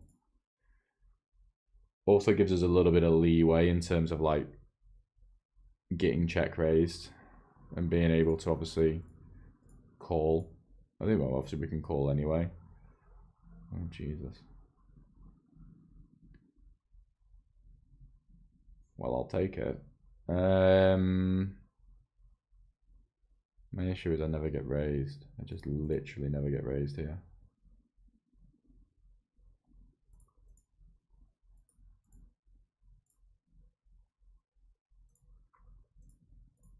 If you have the nuts, go all in. I don't induce anything, basically. Like, I'm just checking. If I have ace queen, for example. So like, there's not really any point in me betting. I don't even know if he would shove a 5. Obviously, I have a 5 as well. Call, come on. Damn. But we have the nuts, and like, what am I actually betting on the river? Like an unbelievably valid question. So let's just play for the lot. There's also like, you know, I'm the only guy with flushes in my range really. He doesn't have many at all in this kind of line. So I think we've, you know, got a big flush advantage, so you can justify jamming there as well.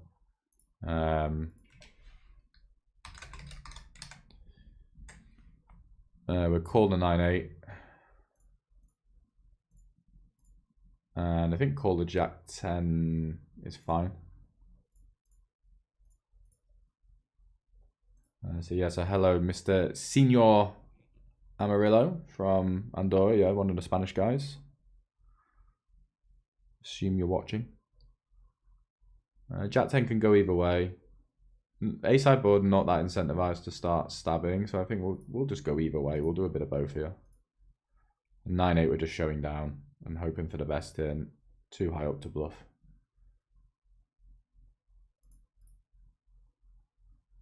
Now we'll start bluffing.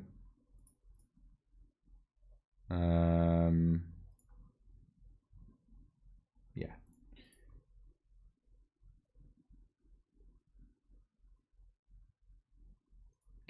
Only downside is he might think you're saying 10-8 suited, king 10, and as a 3-bet, he doesn't really have any 10x combos that raise your block.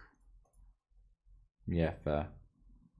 So the times we get call versus 3-bet river might be quite limited. Potentially, yeah, but I never underestimate people's ability to call flop river 3-bets, to be honest, in lines where there's a check. No one believes. Gonna squeeze here with the ace-10. With the queen jack hand, yeah. Here he says, high morale, peak energy, triple up multi-way. I'll do my best. Jimmy says, I mean, to be honest, I love seeing you have a mess session as a good player. Makes me feel it's more normal than the internet makes it look like. Yeah, this is it. It's one of the things that I think you always have to be aware of. I think we'll just fold that. In the, you know, people show you what they want to show you in the kind of, you know, social media internet era. So a lot of things are cherry picked, and as I say, you don't get to see the reality very often, and I've definitely experienced this as well, where like I've just, you know, been blasted for like months on end, and then you look at everyone else and you see that they've, you know, won a tournament, or, you know, posted a fantastic 9 big blind graph over the last, you know, 50k hands or whatever, and you're like, why isn't that me? But obviously you don't really see it when people are having a tough time with it. So that's why this is good, as I say, you know, that like no one is immune at all. I lose just as many sessions as you guys, I really do, and this is obviously going to be one of them.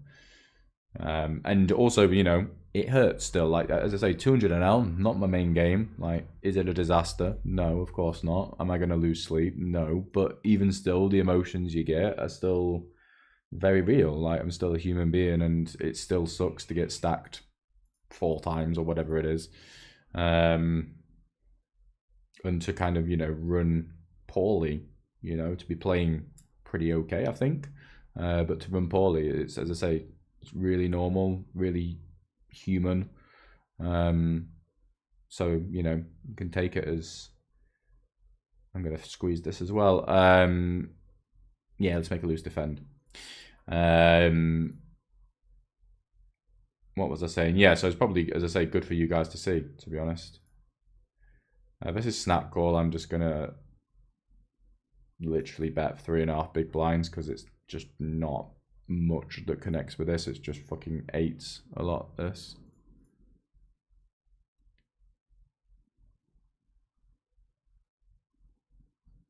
But also you can understand it's not a good advertisement to the audience if they're getting blasted, so I guess it gets you both. So yeah, of course, this is it, isn't it?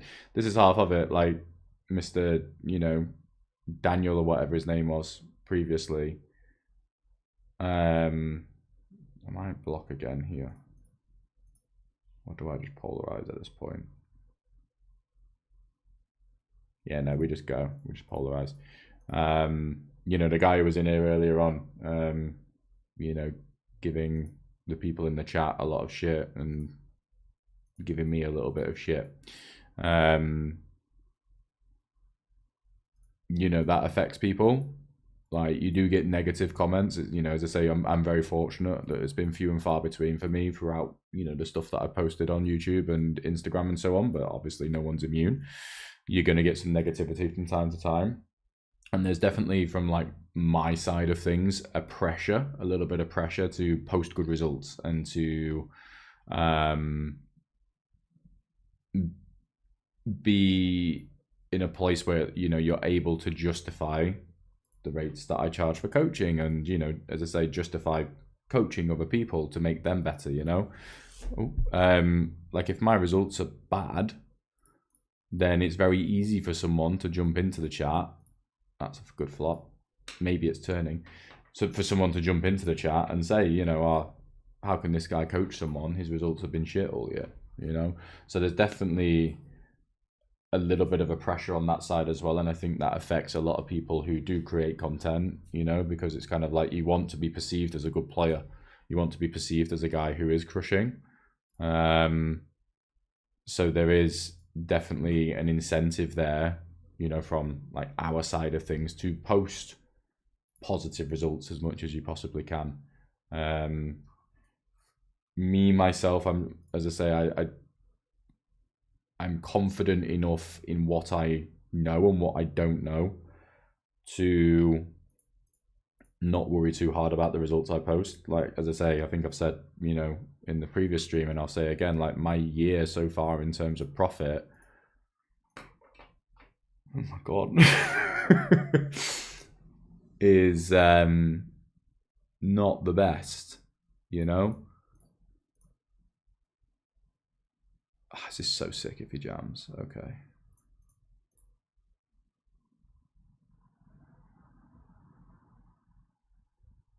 We block aces, we block kings. I don't even know if I have a value jam. Let me think about this. What's he going to call? Ace queen? Ace 10.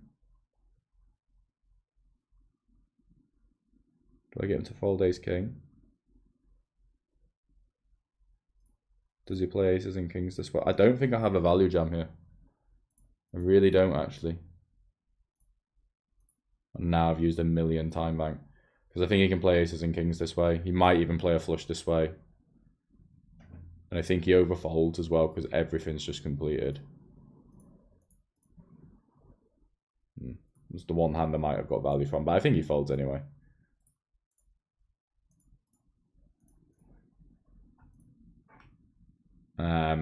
So yeah, I hope that, you know, kind of explains it in terms of the results side of things. Like, you know, as I say, you can't be mad at people for, as I say, posting winning sessions and posting stuff where they're crushing the opposition and stuff like that, because there definitely is that kind of pressure on that side of things, you know. No one wants to be labeled as the coach who, you know, can't beat the games. So, you know, it's a tricky predicament.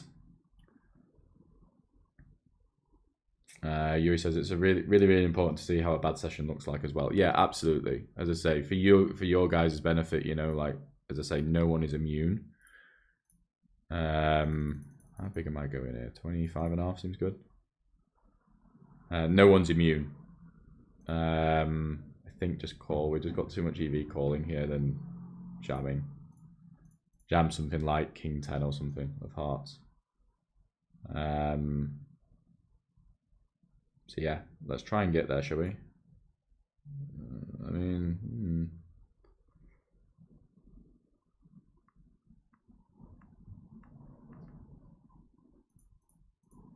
I wonder if I bluff.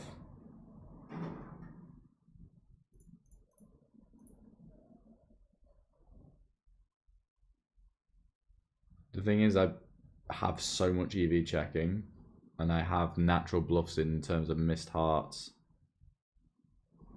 I check a jack. Yeah, I think I've got too much showdown value. I don't need to bluff this, and I don't necessarily think... I think he just range checks the river. And I don't necessarily think I'm doing an amazing job of folding better. I don't think it's that hard to just shrug and flick it in with aces. So again, we're going to be taking the passive option here, which I don't love, but it's kind of whatever. That's kind of why. As I say, because we just do have a lot of showdown value. I'm going to bluff this. Doesn't need to be overly big here. I think we can fold him off anything that isn't a diamond or an ace.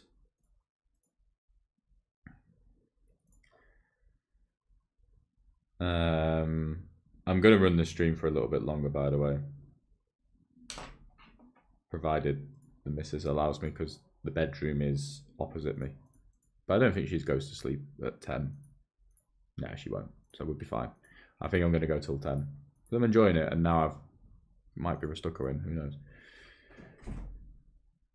You're not going to bed yet, are you? No, I was going to make you a sausage sandwich.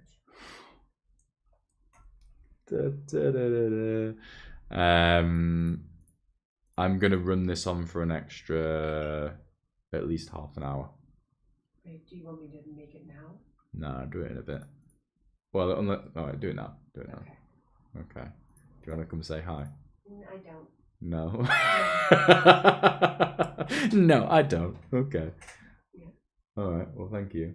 But yeah, I'd say 9:30, 9:45 latest. It's fine. I'm just gonna, because I want to lay in bed, but I'll make it. Just watch Grey's Anatomy, won't you? Yeah. Okay. All right. Thank you.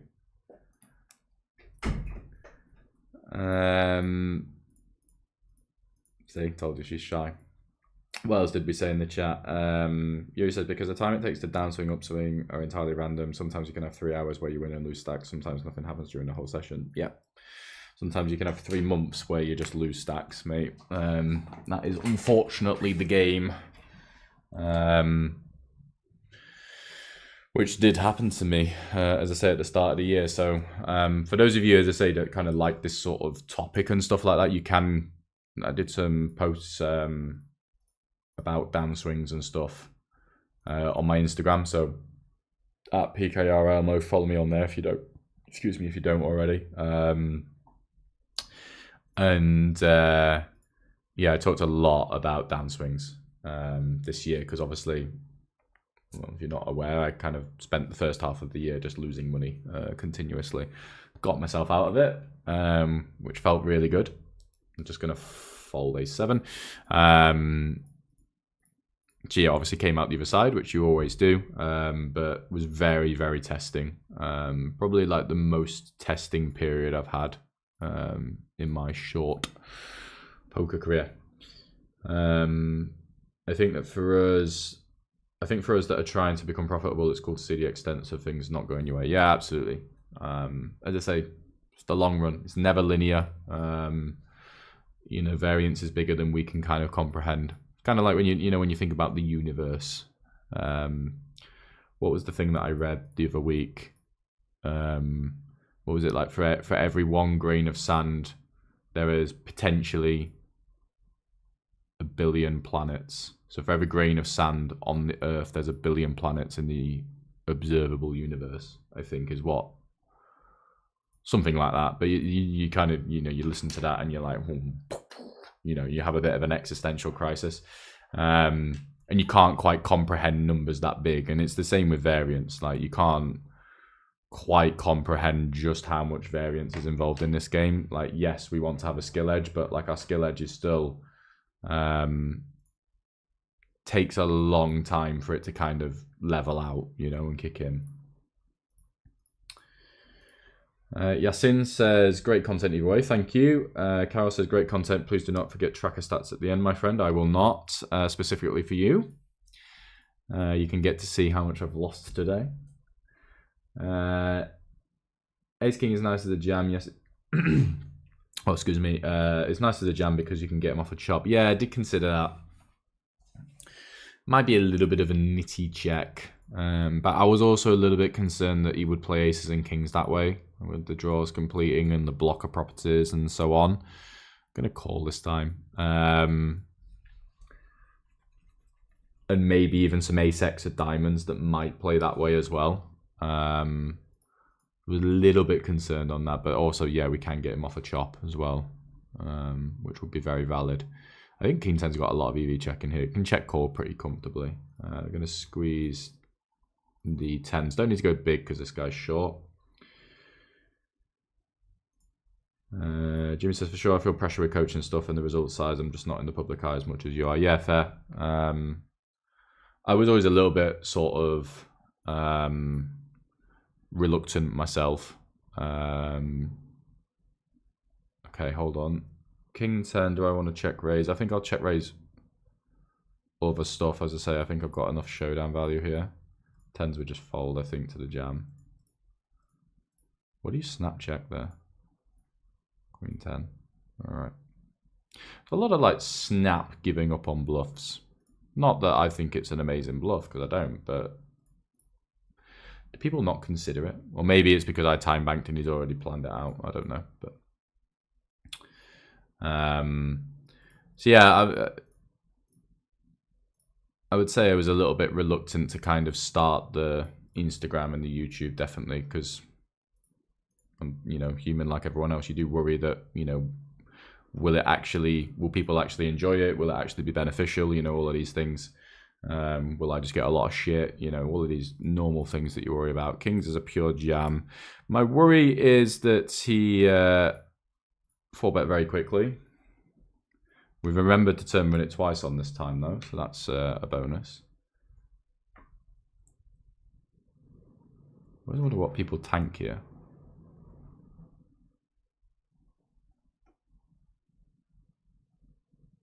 What do you tank here? You have jacks or what? Usually think if you 4-bet, you pretty much know what you're going to do versus a jam with every hand, so why tank? Maybe you folded jacks, who knows? Since I don't think out of position will check too often on flush run out when they have it, even in theory would be a great play. Oh, on the ace king hand. Yeah, I mean, yeah, I think that's probably quite valid as well. I definitely think it's close. I definitely think I could argue for jam, especially when it's always one of those as well with the result. You know, he shows ace queen, and you're there like, yep, that's the exact hand I was looking to get value from.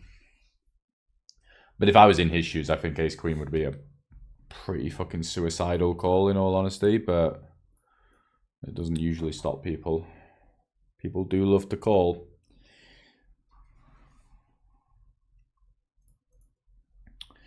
So this, obviously, top two is great, but we're not in a massive hurry to check raise here because, like, middle position is just doing so well, and our hand isn't even that strong. I actually think I'm going to pure check call and check raise only with a heart in my hand, just for the added equity. Because middle position opening range, like, he does smash the shit out of this board. And we do have to be very careful. And there's a lot of bad turns, you know, any heart, king, jack. So I'm not in a massive hurry to start firing it just yet. It's tempting now, though. Versus that size. That size just looks weak, doesn't it?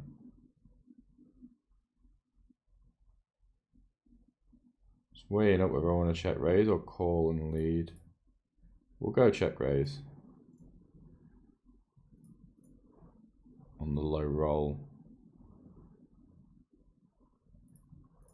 My immediate instinct is that that size is just not strong, to be honest. Not the best river, it's not the worst river. I think block is pretty good here. We may end up block calling this. He's got a lot of like pretty bluff candidates and not a lot of flushes. Because obviously the Queen X and the 10X flush draws are going to be just not existing. So like it's King 9 of spades and like 4-5 of spades and stuff. But I think that's obviously like versus jam, I'd probably be calling basically because like he's just got like a lot of ace jack offsuit with a jack of spades that might look really enticing as a bluff.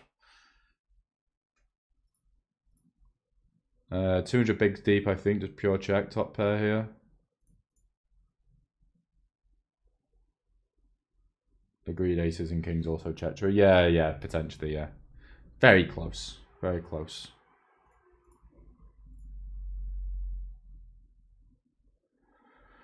Well, the ace is not the best card. I think, honestly, we're just looking for some showdown here at this point. I don't think there's any merit in betting. Not really.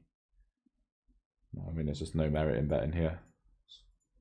Not the most ideal run out for when you flop top pair, but excuse me. How often is he gonna bluff? What's he gonna bluff? The good news is he arrives here with like his range. What if you had pocket sixes? Would you block as a bluff, or would you do something else? I think block's a good size. Usually my instinct here is that if someone is going to bluff, I think he'll have like a mixed sizing scheme, and I think a lot of the time, because people are out of book here, he'll probably bluff quite face up and just pick a bluff size. I don't think block is that, is my immediate instinct. He does arrive here with a lot of shit though. I'm gonna RNG it because I'm not convinced. Yeah, fair play. Nice hand from him. I think it's very close because, as I say, I've got the sizing there. I think is, you know, Potentially a bit value heavy, but then, you know, it's hard to be 100% convinced on that. He arrives with, like, you know, Jack 10 really often, King 10 really often, King Jack really often, pocket sixes, no heart really often, and stuff like that, which are all pretty incentivized to bluff. So he definitely can. So I think it ends up being very close, that one. Manu, catching the stream. Hey Simon, love your content. Thank you so much, mate. Thank you for tuning in. Hope you enjoy. We've had a little turnaround.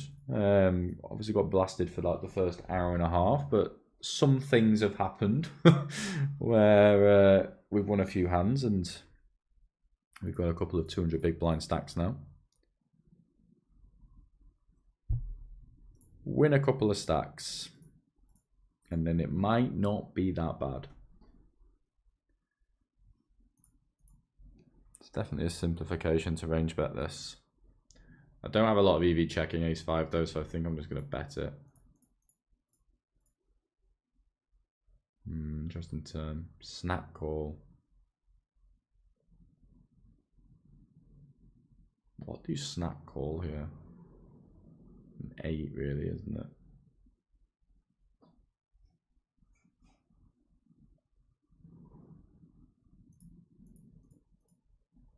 I think I can just bluff him off a lot of runouts here, and I think that's better than checking.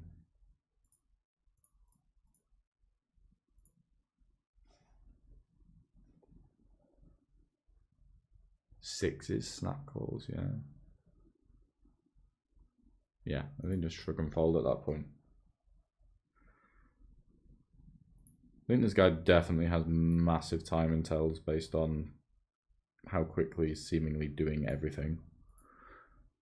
It's one of the things I always try and do. Like and apologies to the regs who I play against very often. You know, like I'm quite slow with how long I take on stuff, and so apologies if that is tilting. Genuinely, it's just because I'm sitting there a lot of the time trying to work stuff out. But also, I try to like take the same amount of time with like the pre-flop opens and stuff like that, just so I try not to give away time in tells. It's impossible not to, like 100% of the time, but I will do my best to keep my timings consistent, or as consistent as I possibly can. And I do think that if you act quickly, because you know you're playing 4 tables and you know in like that kind of zone where it's, you know, just click. Gonna open really wide here because of this guy being very tight, it looks like. 200 bigs. Do I still want to 3-bet Queen Jack off? I guess. How bad can it be? We'll size up a little bit. And we'll just range bet. So yeah, I think the quicker you act on average, the more you're going to give away time in tells, I think, a lot of the time. Queen 3 going to go for some showdown now. Not a very high EV river for me. This is not going to be fun either. Not folding a jack just yet, but this is really not going to be fun.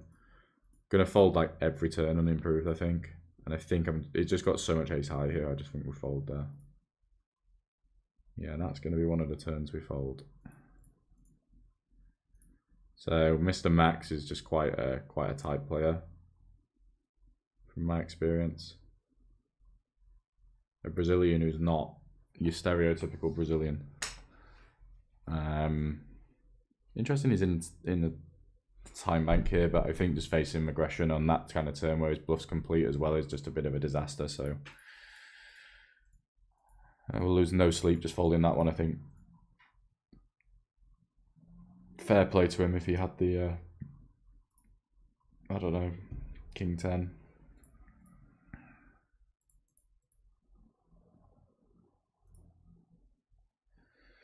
Okay, queens definitely want to create a check-in range, and queens will definitely go in that. Little bit tempted. Okay, we'll ignore what I was going to do. This is lead just pure call. Not going to ever raise queens here with no club. I actually prefer getting the lead than I do the check. Actually, the check I was kind of like, if I bet, I don't like getting raised. Whereas versus lead, I can just shrug and call, which is really nice. Obviously pure calling versus any size on the turn. Is there any merit to raising now? It's quite equity driven, but the issue is if I did raise and then he jammed, I would really not like my life. So I think just call. That's not the worst river I've ever seen, I'm not gonna lie. Queen of Hearts is quite a nice card to have. The flushes he has is quite minimal. The fuck do you have? Do I beat value? I think he has value. He did this before, didn't he? Where he bet like really quickly and this size, and it was just pure value. Do I beat value?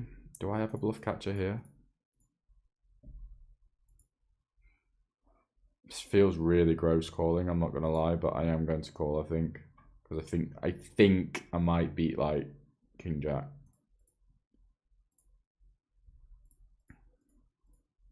Yeah. Fair play. Not sure how much I love that line from him on the river. Because that is a river that changes everything. Like, what hand do you have in your range that wants to bet that size on the river? Would be my method of thinking with that one. Like, I feel like if you have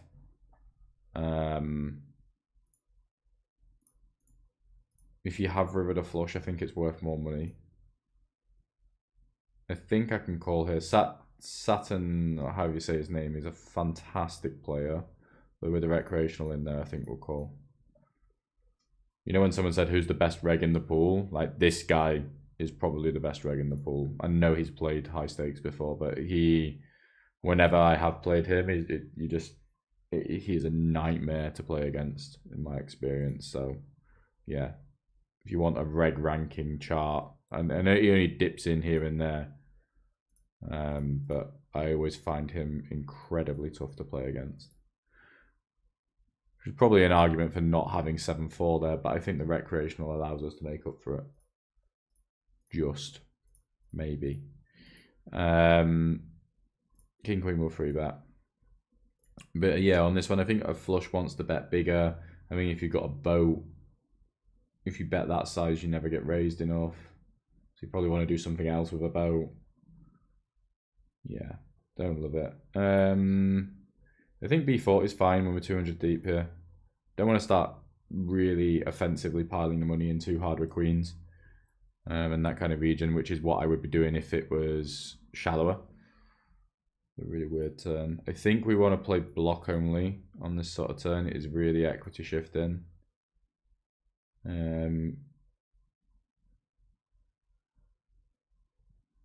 Yeah, I think we just have to check King Queen actually.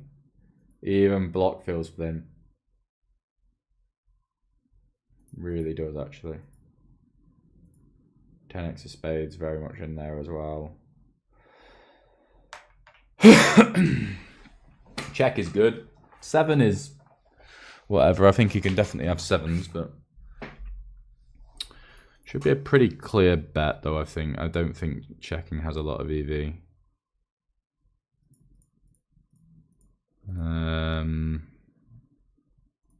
Yeah, I think B25. You can never go wrong with that, really. I think if we get raised, it'll be pretty fucking gross. Because again, I think max is quite tight overall.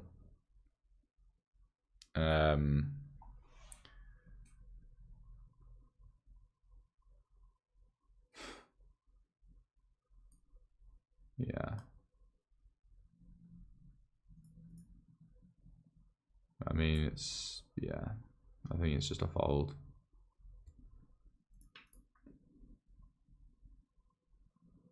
He shouldn't really have many flushes in this line at all, but he definitely can. It's just the fact he's just, yeah, quite tight. And I'm really not that uncapped here.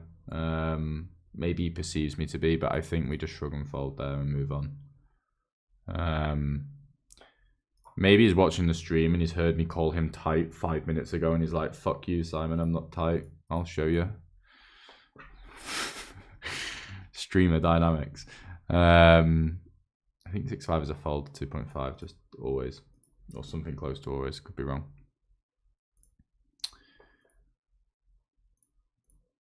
So yeah, it's one of those versus another player. I would be a little bit tempted there. The size is also really odd though. The size is super custom, which also puts me off calling, to be honest. That just looks really greedy. Like usually, and I see this so often from people who actually stream and stuff like that, like when they go to raise the river, not all in, like when people scroll, when they have it, they scroll up a lot. When they don't have it, they just hit the 100% button or whatever it is more often. Do definitely think that's a thing.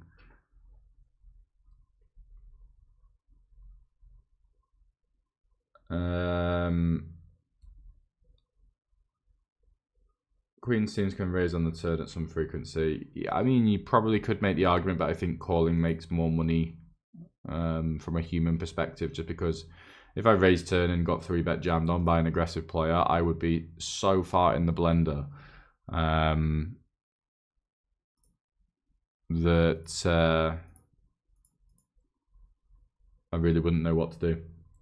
So, you know, I think this is a nice point to make actually, you know, like in Solverland it could be a mix, but like if I don't know what I would do if he 3-bet jams, I'm never mixing it.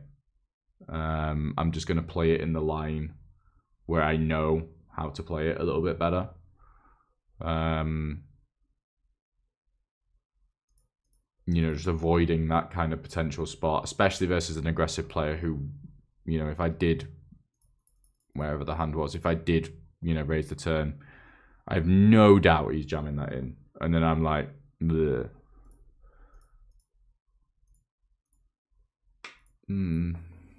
Ace king mainly check, I think, but it's also an offsuit hand, so they tend to mix a little bit more. We definitely have a decent betting range here, but we do have to be careful because of the connectivity with the board. So yeah, that's why I you know, pure call the turn there. I just think it's just from a human perspective, just way easier to play.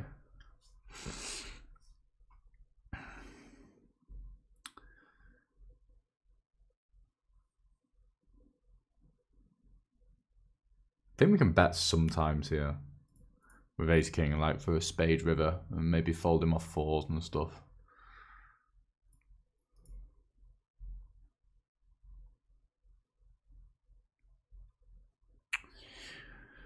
Uh, 4-3-3 rainbow, definitely not a range bet in these positions. King 10 though doesn't have a massive EV checking. Definitely wants to check sometimes, so we can't just put every offsuit king into the betting range, I don't think. One big blind is on the river, which is really gross.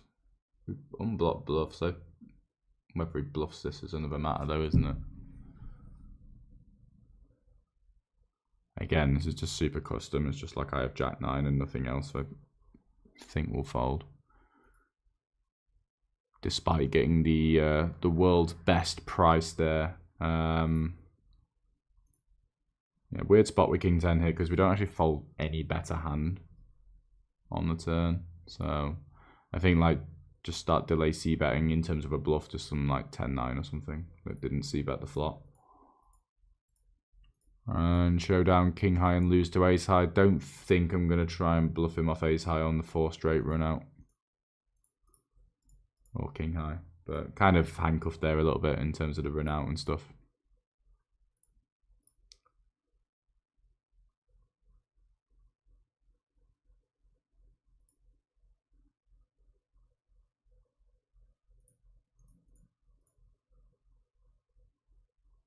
$9.5 is a wild size, but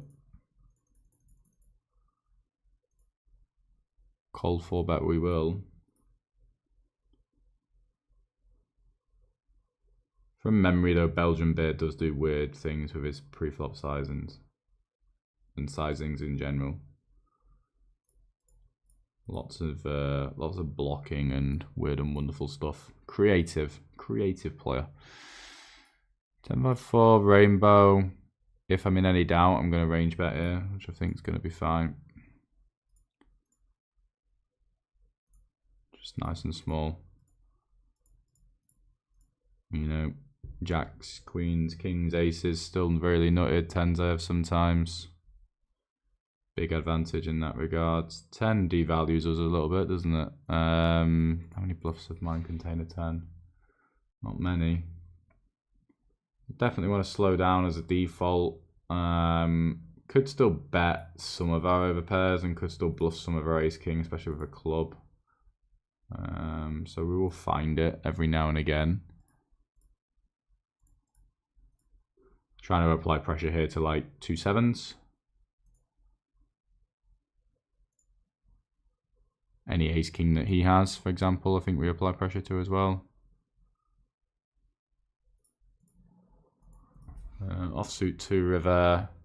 Generally speaking, the plan would have been to bluff a club river. Maybe I shouldn't pick with the ace of spades because we don't block the 10x, but I think it's a pretty clear give up at this point. Not blocking the 10x is pretty horrific. Yeah, I think that's a nice hand. 6-4 we will call.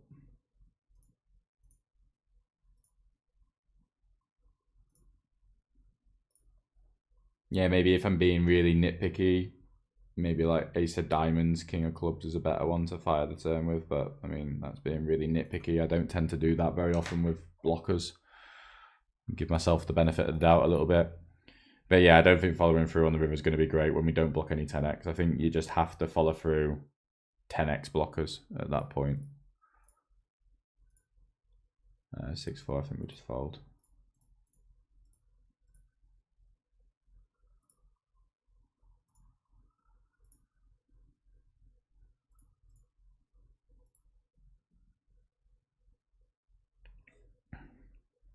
Interesting about the turn though. I think we apply enough pressure.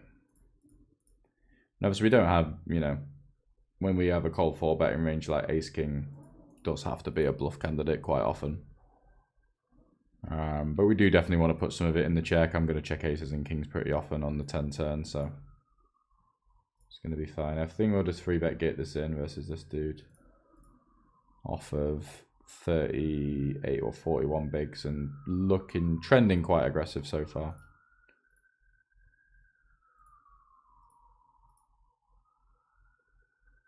Just going to do some offensive.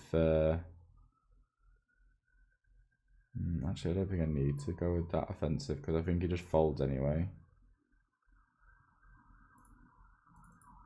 Yeah. Yeah. Like, I think if he's got a random gut shot or whatever, he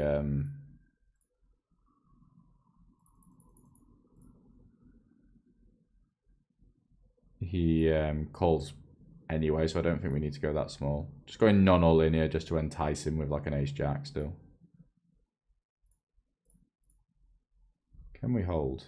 Hey! There we go.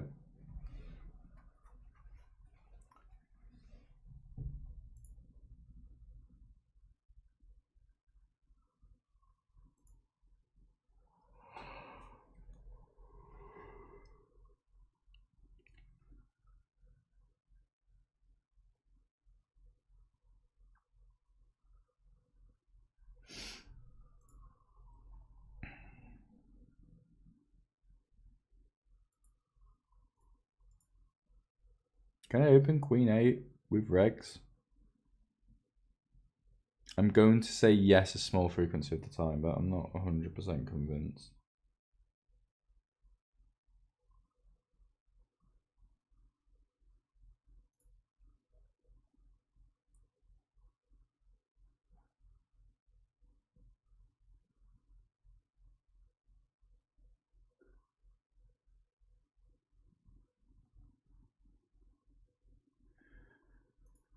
Who are you? You have to be a recreational, no?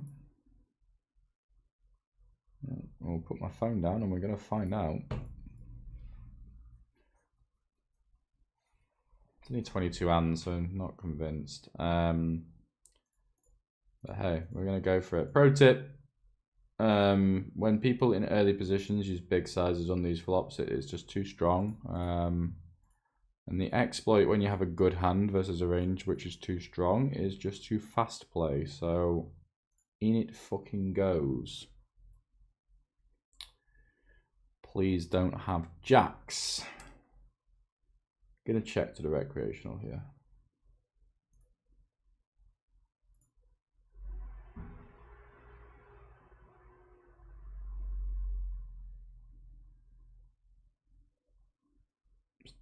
Still don't know if it's a recreational or not. That is either a really good river or a really bad river. I might get paid from some flushes now. Might have him fold ace jack now. Unsure. We'll find out. Don't slow roll me, please, sir.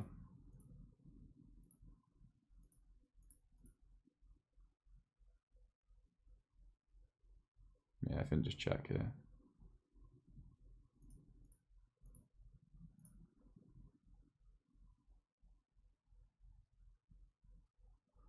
A slow roll for the stream, that would be one that I would clip and post online.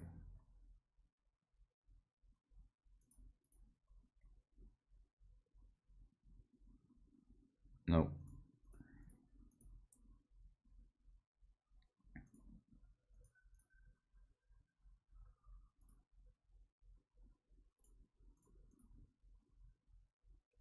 What time are we on? 27 minutes. Let's go for 10 minutes and then we'll wrap it the fuck up.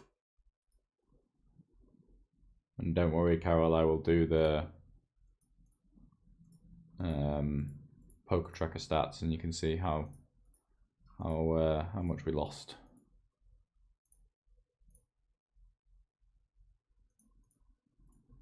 Okay, quick raise from Verdal.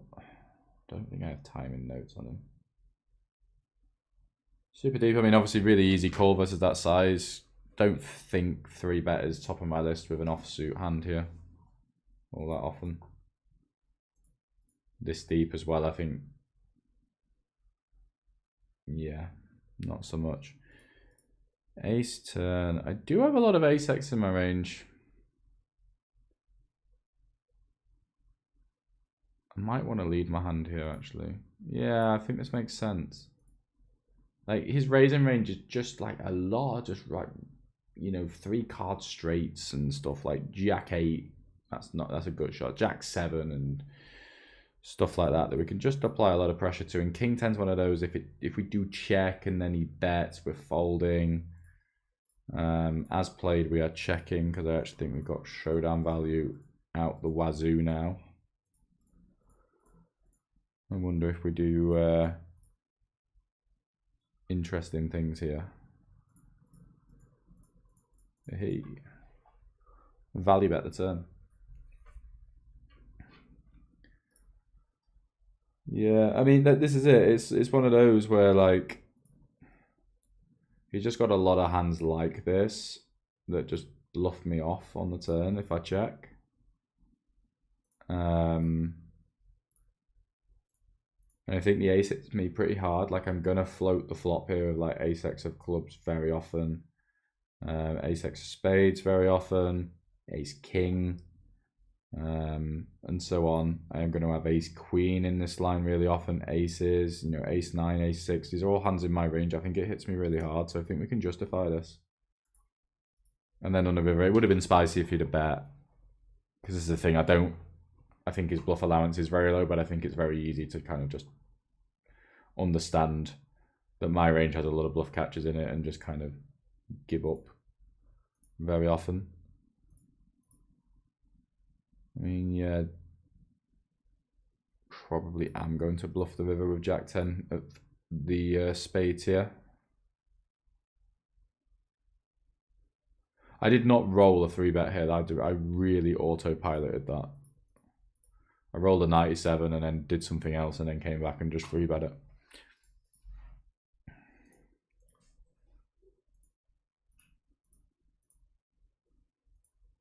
Ace King we will open versus Finland.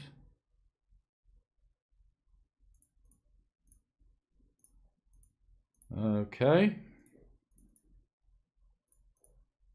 Unknown Finland. Finland is pretty much cast iron aggression. Country read. So I have a distinct feeling we might get shown ace 5 suited here pretty often. With the 5-bet jam at least. I'm going to call here because of this guy, and we're deeper as well, so I can develop a cold calling range. Just going to range bet this king 10-5.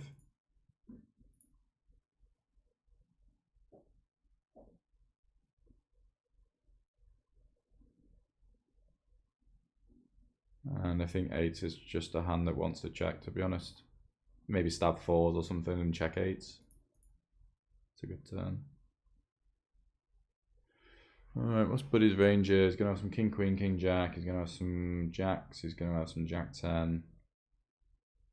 Have some ace, queen, ace, jack. I think we just apply a lot of pressure with another b25 here. Really difficult to defend king, queen and stuff versus that. On the turn I am going to be polarizing. Started to run better. Do I want pot? Do I want this? I think this. I still think I've got jack X that checks here, like king jack and stuff that checks the flop and then wants to bet this sort of size. Deeper. Yeah, I don't think I'm wanting to go much bigger. Alright, we get a time bank call. Just going to overbet, I think. Yuri says, how often do you get slow rolled? You sound scarred. I am scarred. I do get slow rolled a lot. Or maybe it's not a lot, but I have been slow rolled. Like, there are a couple that stick out in my mind. From regs as well. And like, there's one specific reg on iPoker that, on iPoker there's no chat, right? So, you know, you get emojis and stuff like that. And he's one of these people that like shows me his faults and stuff. And I've never ever, you know, maybe he's a reg on a different site that I've spoken to or something like that, but I have no idea who he is. But I must have done something to tilt him. No idea what that is though. But yeah, he slow rolled me only a couple of weeks ago. With no previous history of me like giving him shit in the chat or anything like that. And yeah, it felt pretty bad because he had the absolute nuts and I had top set. So yeah, didn't feel great. I think we go big here. 9-8's a nice little hybrid actually that you can definitely throw into both lines. Damn, this lead is amazing. Thank you. I think it makes sense. I've learned from Mr. Wacko. A little dinky donk. Shout out to him.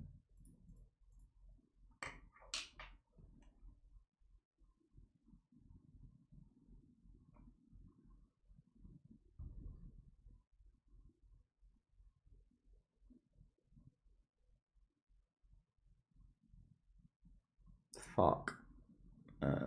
Bluffs.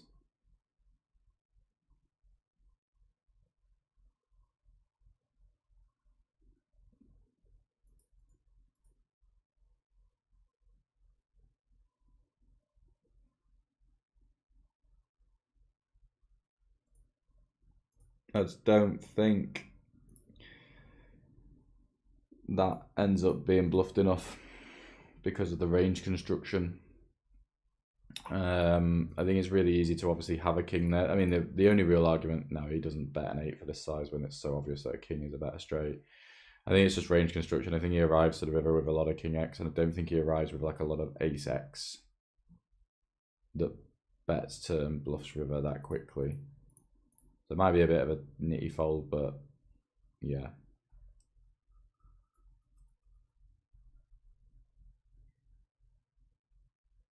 King 10 offhand, if they bet, do you call or check raise as a bluff? On the river,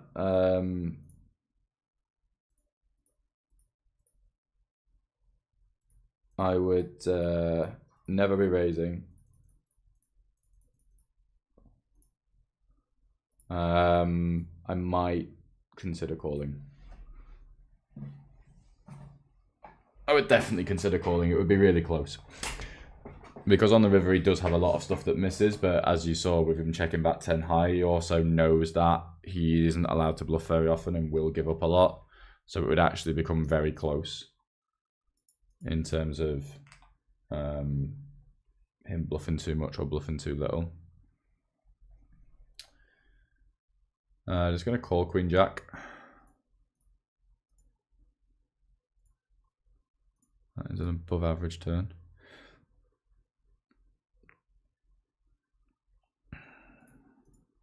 Putting no money in with 8-6.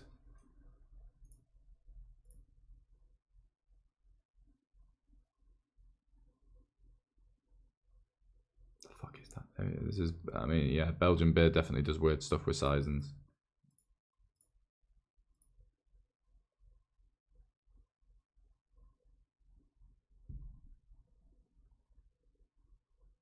I want to raise him. I don't think so.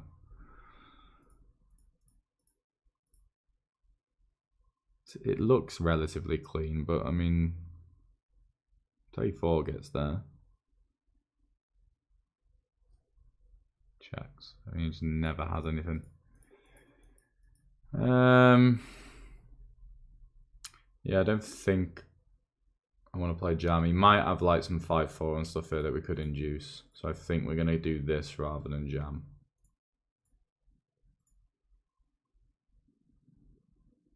Because he might look at this and think, oh, I'll try and bluff him off like king, queen, ace, queen. I don't think he's got a lot of value in that line. So I think bet call seems pretty good.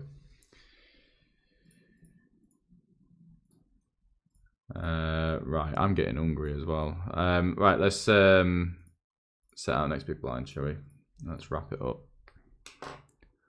And then let's look at the results and the graphs and all the fun stuff. Did enjoy this though. I think I enjoy streaming from time to time, but it's never going to be my regular thing. Definitely not. Ace, deuce, deuce. I'd be lying to you if I knew what the theory was in this kind of spot. I mean, I guess if you're in any doubt, checking, because Welsh Gaz is going to flat like a very sort of linear range, narrow range. That, you know, it's hard to have complete air.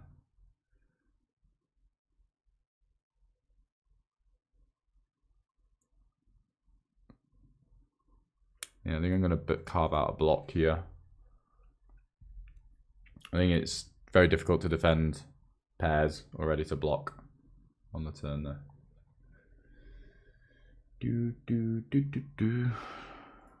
I've got the chicken song in my head now because I mentioned the wacko.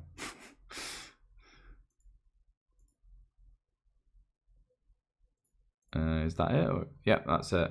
All right. Well, I mean, you look at the stacks and you think it can't have been that bad. So we'll fucking find out, won't we?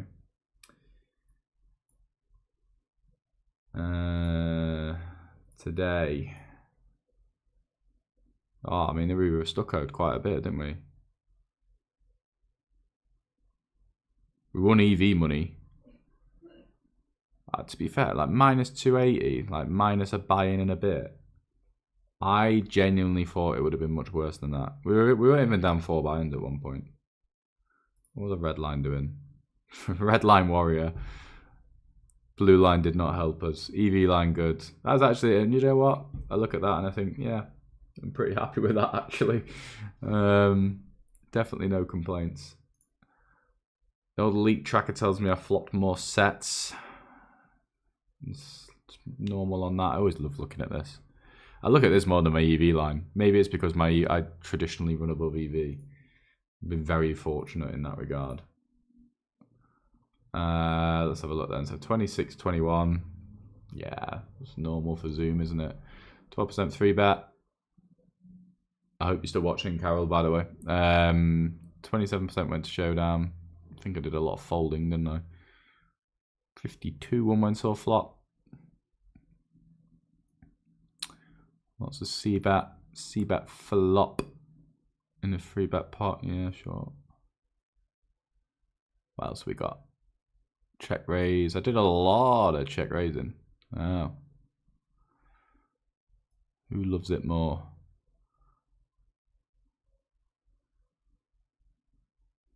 Three bet, 17%. These all look pretty solid numbers. The old traditional aggression frequencies, the ones that everyone knows. 43.6, 34, 38. That also looks quite nice as well. There you go. So some stats.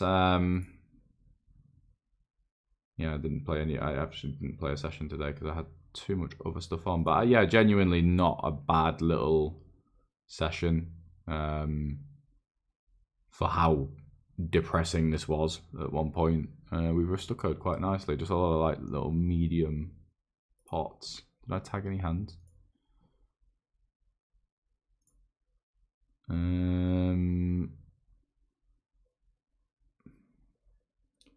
Hello, how goes the session? We lost $280.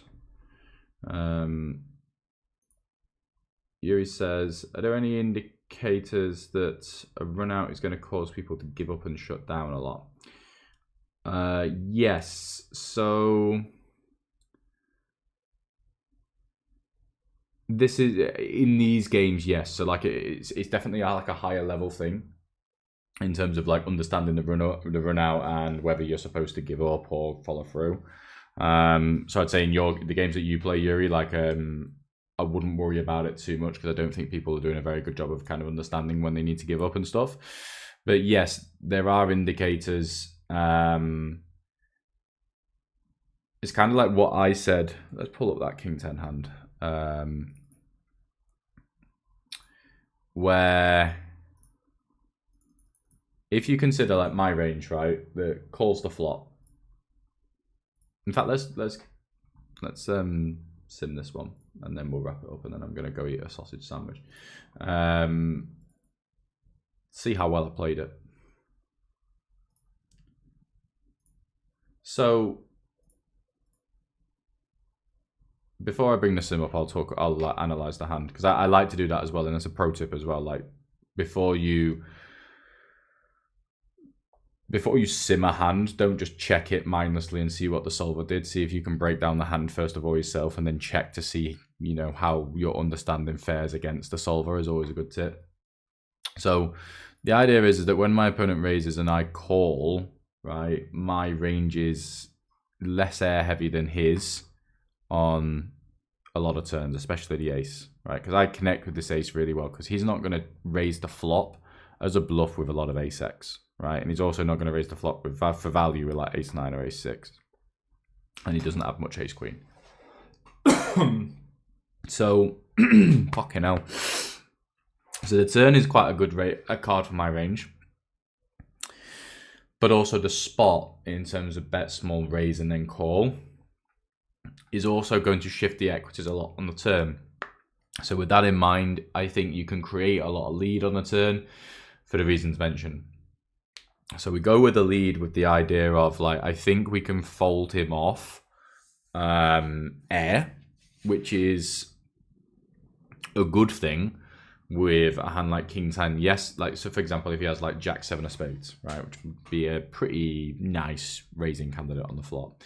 We can fold him off that on the turn, which is, and Jack 7 of spades, obviously we beat, but it is a hand that is not going to go to showdown. It's a hand that's going to bluff us later on.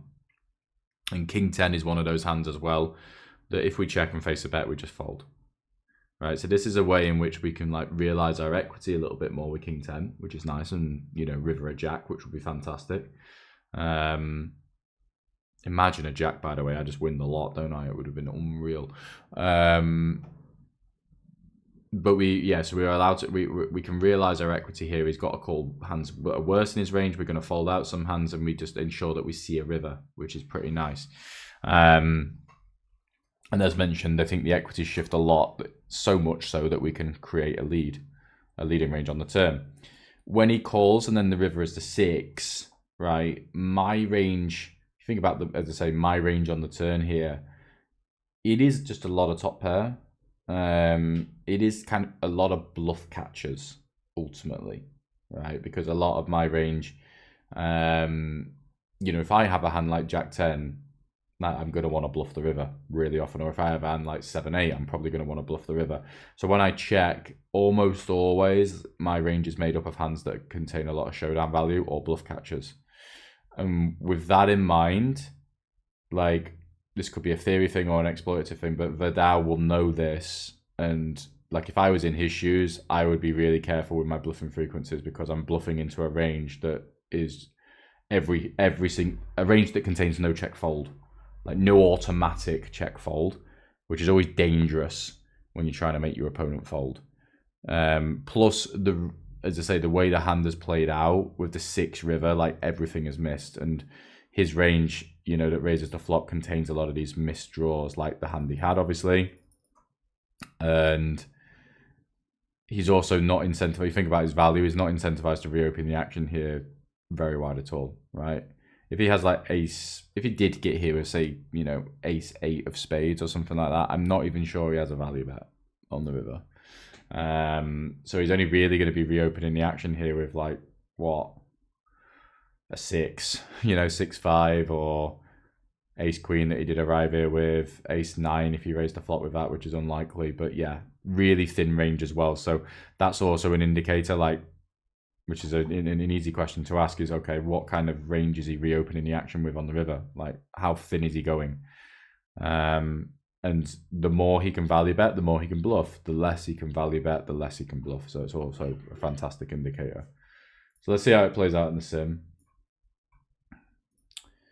Raise, call, and it is queen of clubs, 6 of spades, 9 of diamonds. Yeah. So we go B25, which, yeah, probably not quite range or anything like that, but king 10 is going to be fine. 80-20, yeah, sure, okay. So he goes for the smaller raise. He goes for 50%, which is, whatever. Pick your poison. Solver wants to go big, but you don't have to, I guess.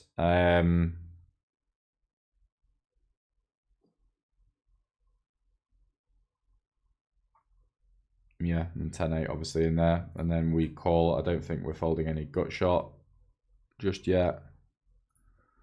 Nope. So yeah, he folds us off like pocket 2s and stuff. Ace king off, pure folding. It's interesting. I might have continued that. Ace king suited with a backdoor is pure continuing. Still a lot of ace x though that continues. And then you consider like his raising range here. He should actually raise ace 9. I don't think he does that in reality. So when we do call and then the ace of diamonds comes on the turn, I think lead makes sense. Let's find out, shall we? Not for 67%. What about for what I did? Doesn't look likely though. Nope. Okay, not a thing. So the equities do shift. So if we just look at this, you just run it through from the flop. So 56, we get raised, obviously. And then we call. You can see that the big blind has the equity advantage in this line, but then when the ace comes, it shifts. But it's not a dramatic enough shift for us to carve out a leading range. But I think on a lot of turns, we would be carving out a leading range, but I could be wrong. Still think it makes sense. I still think I can justify it. Yeah, so 6 turn you can carve out a leading range. I wonder if it's just like a complete brick. You can also do it. My instincts say maybe, but seemingly not. Okay. So a little bit inaccurate for me on the turn. Yeah, so this is annoyingly going to be a little bit false now. I could play it out with check, check, and a 6 river just to show you like the bluff allowance on the river. Which you can see here, right? So I know this line is not, perfect anymore, but what I want to illustrate is that our opponent here arrives to the river with a range that isn't going to be too dissimilar to this, especially this kind of stuff. But because he's not going to be reopening the action very wide at all, in general, he's not allowed to bluff very often, right? And as I say, Vidal's a good player, and I'm sure he'd know that. So, yeah, impossible to get the right line because obviously I've detoured away from the solver here. Although I still think it makes sense, but yeah, cool hand. All right, we'll wrap it up there. GG everyone. As I say, results weren't as bad as I thought, which is always nice. I hope you guys enjoyed. As I say, I think that's going to be the last stream that I'm going to do. But then again, I did actually really enjoy that. So maybe I sneak one more in before the Christmas period. We'll see. If there's enough demand for it, then why the fuck not, eh? But yeah, hope you all enjoyed. See you on the next YouTube video coming tomorrow. With, as I say, quote unquote podcast conversation with a very, very good mid-stakes grinder, and we're going to be talking about all things getting out of low stakes. So tune in.